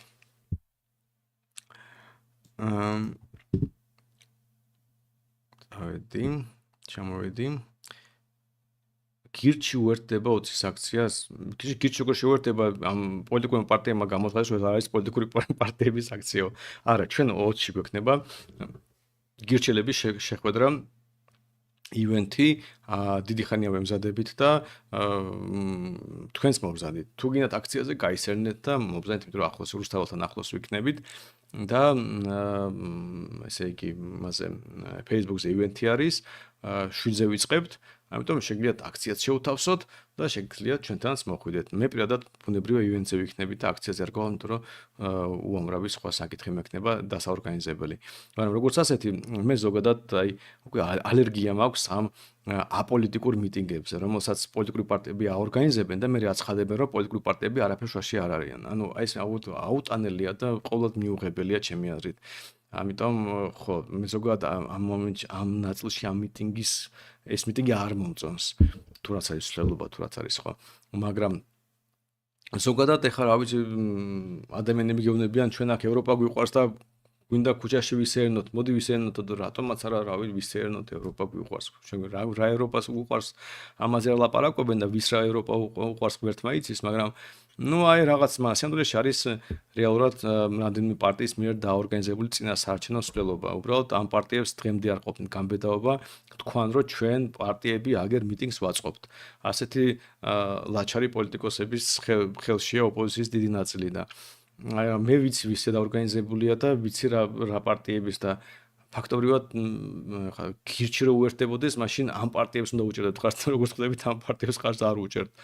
ხო და მაგრამ ნუ ისე ხა ჩოლებრივ ადამიანისთვის რა ვიცით, რატომაც რა მეგონი კარგი ამინდი შეიძლება უნდა იყოს, ნუ თუ არ იწვიმებს და თუ კარგი ამინდი იქნება, რატომაც არ გაისერნოთ აქეთ-იქით, გაისერნეთ 18 თუ ცენტრის ნახეთ და აკვირდით რა და გამოგვირეთ ივენთში. სანდრო ვენდეტა არ ვიცი, მაგრამ დატა თუთაშხია უნდა ჩაგვიანალიზებინა უეჭველი. ხო, ნუ შეიძლება, მაგრამ მე ფილმზე არ ვიცი, მაგრამ შეიძლება ძველი ფილმების გავარჩიოთ, მაგრამ ხო, ჯერ აშკარად არ მაქვს ამის დრო და სურვილი. სანდრო ეს 20 ოქტომბრის ცვლილობა ამაზე უკვე ვილაპარაკე. იმედია პოზიცია მოიგებს და თქვენ ბარიერებს გადალახვათ და ოცნებაზე უკეთეს შემოგთავაზეთ ოპოზიცია. სულ იმედია ისეთი ქოცები არ იყიდიან ნაცებს. მოდი ასე შევხედოთ. თავი რისკი არის ისკია, რომ ჩვენისთან შევიდეთ კოალიციას და კარგი იქნება თუ ცუდი. არა, მე მგონია რომ ქოცები იყიდიან ამ რაღაც პროევროპულ ოპოზიციურ პარტიებში, მას თავის თავს ასე უწოდებენ. უბრალოდ ხალხს იყიდიან ჩვეულებრივად და გადმოიბირებენ. ეს არის მეგონი თავარი რისკი, რომელიც ჩვენ გველის არჩევნების შემდეგ. ხოლო ნუ თუ ეს არ მოხდება, მაშინ შეიძლება დავიწყოთ პოლიტიკური ვაჭრობა და ნახოთ რა მოხდება. ნებისმიერ შემთხვევაში რაც არ უნდა გავაკეთოთ, საჯარო იქნება და თქვენ არასდროს თქვენ სურპრიზი არ გექნებათ. ანუ ვისთან ვაჭრობთ და რაზე ვაჭრობთ, თქვენ გეცოდინებათ ყოველთვის. ამიტომ ერთი რაღაც შეიძლება დაგარწმუნოთ, რომ ჩვენ პრინციპებთან თანახვედრაში იქნება ყველაფერი, ჩვენ მორალთან ამორალურად და უსინდისოდ არ მოიქცევით. და ვინაიდან საქმის კურსში იქნებით, სულ დაინახავთ, საიდან დავიწყეთ, რაზე ვაჭრობდით, რა პრინციპებით, რას ვთავაზობდით, რას გვთავაზობდნენ და ასე შემდეგ. ჩატლახი ბიზნეს იმპორტიორების სამართლ ნაბიჯად რას თქვის სანდრო? ლარის გაუსწორების ფონზე საარჩევნოდ ყველა მოცდეთი დაწია ფასი უცებს საარჩევნოდ. მართლა ხო, შეიძლება. ნუ ცხადია რომ ის ყველა ასეთი მსხვილი ბიზნესი რაღაცნაირად შეკრულია მთავრობასთან, ამიტომ არ გამოვრიცხარო უბრალოდ შეიძლება მთავრობამ სთხოვა ხალხი კარგი ხასიათზე უნდა იყოსო და დააწევინა ბიზნეს ფასი. სხვადასხვა დიდი ხანი არ მოსვლია ჯარიმა, ვიდეო ჯარიმა. ეჭვმა კამერებია გათიშული, ყოველ შემთხვევაში ნაწილი კამერების ნამდვილად გათიშული იქნება და ნაწილი ნამდვილად მუშაობს, მაგრამ ყოველ შემთხვევაში რაღაც პერიოდულობით ჯარიმები ხომ მომდის ხოლმე და კაი ხანია ჯარიმა არ მომსვლია. კაი, ჩამოვედი ქვევით. გადავხდის. ღამეშვიდობის თქვენი დახმარებით სულ რამდენმა ადამიანმა შეძლო ჯარის თავი არიდება და თქვენი აზრით აქედან რა ნაწილი გეტყვით მადლობას 26 ოქტომბერს. არ ვიცი, ყველას რო ეთქვა მადლობა, ჯერ კიდევ 20-20-ში ბევრად მეტი გვექნებოდა ვიდრე 3% რაც ჩვენ ავიღეთ დაახლოებით. ნუ ერთ 40-50000 ადამიანი იქნება პლუს მინუს, იმიტომ რომ ხო საწყის ეტაპებზე ზუსტად არ ვთვლიდით მინდა როგორ. და ხო, იმედია დაგვაფასებენ კი. განსაკუთრებით ის 1600 ადამიანამდე, რომელსაც დავეხმარეთ ახალი თავდაცვის კოდექსის მიღების შემდეგ. ის ადამიანები ხო ნამდვილად ხვდებიან, რომ აი ამდენი ვიბრძოლეთ, რომ იმათ კიდე შანსი მიგვეცა მათთვის და მივეცით კიდეც. ხო და მინიმუმ ის ხალხი და მათი ოჯახის წევრები იმედია დაგვაფასებენ. ყოველ შემთხვევაში ვინც მიყურებთ, მოგიწოდებთ, რომ ხო, მე მგონი მეორე პოლიტიკური პარტია არის, რომელიც ახალგაზრდებზე მართლა სრულად სიტყვა, მაგრამ აი ესეთი ენერგია ჩავდეთ, რომ ახალგაზრდა ბიჭები დაგვეცვა აი იმ რაღაც არა ადამიანური მოპყრობისგან, რომელზეც მათ ემუქრებოდათ. და იმედია ეს დაფასდება, რა თქმა უნდა. ვიცი თემას არ ეხება, მაგრამ სტალინის შესახებ ადეკვატური და სწორი ინფორმაცია სად და როგორ შეიძლება მოვიძიოთ და გავესწროთ სტალინის ფანატიკოსების დაწერილი ინფორმაცია არ მინდა.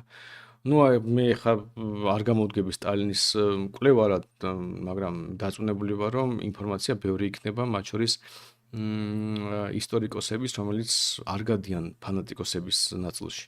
ხო, მაგრამ უბრალოდ ეხლა მე ვერ გეტყვით და თავის თავზე პასუხისმგებლობას ვერ ავიღებ რაღაც განსაკუთრებული წყარო რო გაგისახელოთ.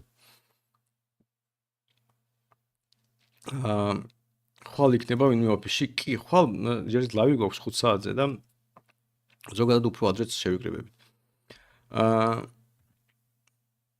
სანდრო, მადლობა FaceYung. სამი სანდრო, საქართველოს უნივერსიტეტში სტუდენტები რატო გებრძოდნენ? ჩაიჭრა ბევრი.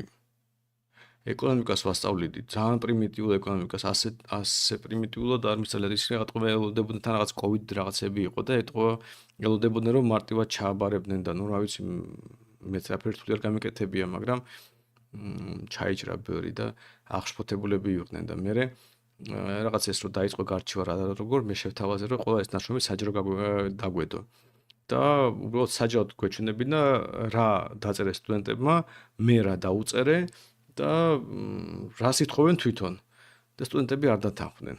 მით დამთავრდა ეს ისტორია. ხო, უბრალოდ მე ჩემი მხრიდან ყველაზე ოპტიმისტური შეფასებები დაუწერე მახსოვს მაშინ და ისინი ძალიან უმოყოფილოები იყვნენ, მაგრამ ხო რა, უბრალოდ მე მოყოლი მაქვს ისტორია, რომ ზოგადად ჩვენ ქვეყანაში უნივერსიტეტების პრობლემა არსებობს, ანუ სტუდენტები უბრალოდ თამაშობენ როლს, ვითომ სწავლობენ, ლექტორები ვითომ ასწავლიან და ადმინისტრაცია ვითომ ამას მართავს. არაფერ შუაში არის ის, რაც ახლა ჩვენ ქვეყანაში ქვია უმაღლეს განათლება უნივერსიტეტთან სიამდვილეში, აი შენობები არსებობს, წარწერები არსებობს, რაღაც ხალხი არსებობს და შემდეგ, მაგრამ უნივერსიტეტი რაღაც სხვა არის, პრინციპულად სხვა არის და დღეს აი გიორგი ჭავჭიძესთან სკოლაზე ვლაპარაკობდით, მამდე ოფისში უნივერსიტეტზე საუბრობდით და მე ვიხსენებ ჩემ სტუდენტების პერიოდს და ეხლა სტუდენტები როგორ ცხოვრობენ, არაფერ შუაში არის იმასთან, რაც სტუდენტობა შეიძლება ერქვას. აი უბრალოდ რაღაც უცნაური დროს ხარჯვა ჩემი აზრით, ბევრ შემთხვევაში სრულიად უშინაარს. უსურები არიან რომ გამოაჩინოს სახეებიდან ორგანიზატორები სამართლიანად ცოტა ხალხი მივა და მე მასობრივად დავინახავთ რამდენი გულწრფელი ამორჩელი ყავთ. ну ახლა ვიცი ცოტა მივა თუ ისეთი კარგი პიარი აქვს ტელევიზიაში, ყველა ტელევიზიაში აქვს რეკლამა და რაღაცა შეიძლება ბევრი ადამიანი მივიდეს.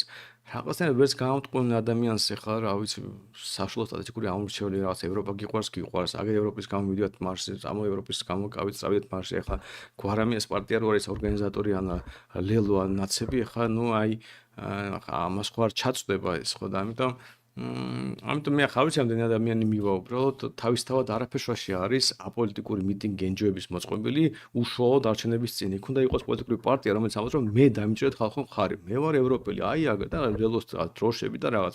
ხო შეიძლება ასე მაინც იპოვოს ლელო მოგეთან ხარ დაჭერები. მაგრამ არა იმალებიან და რაღაც ენჯოების წინ უყენია და ნუ ოკეი რა პრობლემა. მენს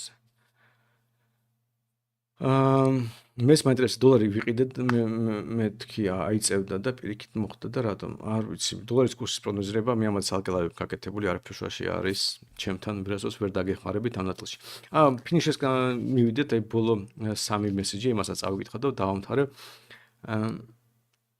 კი კამერები გათიშულია ჩემო ძმაკაცამ გამოცა და მე არ ვარ საქართველოში თორე მე თვითონ ვწდიდი ყოველ შემთხვევაში ბევრი კამერა გათიშული თუ ყველა არა კი ეს ყველა არჩევნების წინ ხდება ძველი ამბავია რომ მძღოლები ზემოდან გაღიზიანდნენ კამერებს თიშავენ და რაღაც ამდენი კვირა არჩევნებამდე სრული იდილია გზებზე სხვა შორის კარგი მაგალითია აი ჩვენ რომ კამათოვით ხოლმე მე და იაგო კამერები უნდა იყოს თუ არა ეხლა კამერები გათიშულია და მე მგონი გზებზე ტრაგედია არ ხდება. თუმცა მოკლევადიან ცხადი არაფერი არ მოხდება, საინტერესო იქნებოდეს რომ დიდხანს გაგრძელდეს, მაგრამ ხო, ამას ასე ვერ დავტესტავთ, მაგრამ ნებისმიერ შემთხვევაში ხო, მადლობა რომ დამიდასტურე.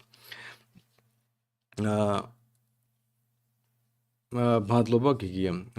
სანდრო, მადლობა. ბოლო თქვაში. ხო, ну, კი ბატონო. სანდრო ეფერტს არ უყურებ? აუ ეფერტს არ უყურებ. რა დღეს პარასკევია, ხვალ უყურებ. რამე გამოვტოვე? მე მგონი ჯერ ის არ იყო კვალიფიკაცია. უი, რაღაცა გავმაზე, ხო? ო ღმერთო ჩემო, ფორმულა 1-ია, ხო?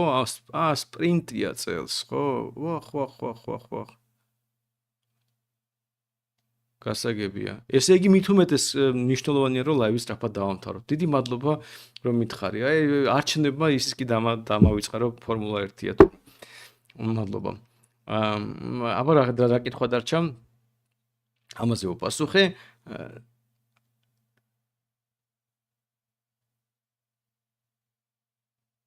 იკაებ სანდო და მარტო აბიტურიენტების ჯგუფში 9% ქონდა ლელოს და 51 ახალს. ეს რაზეა საუბარი?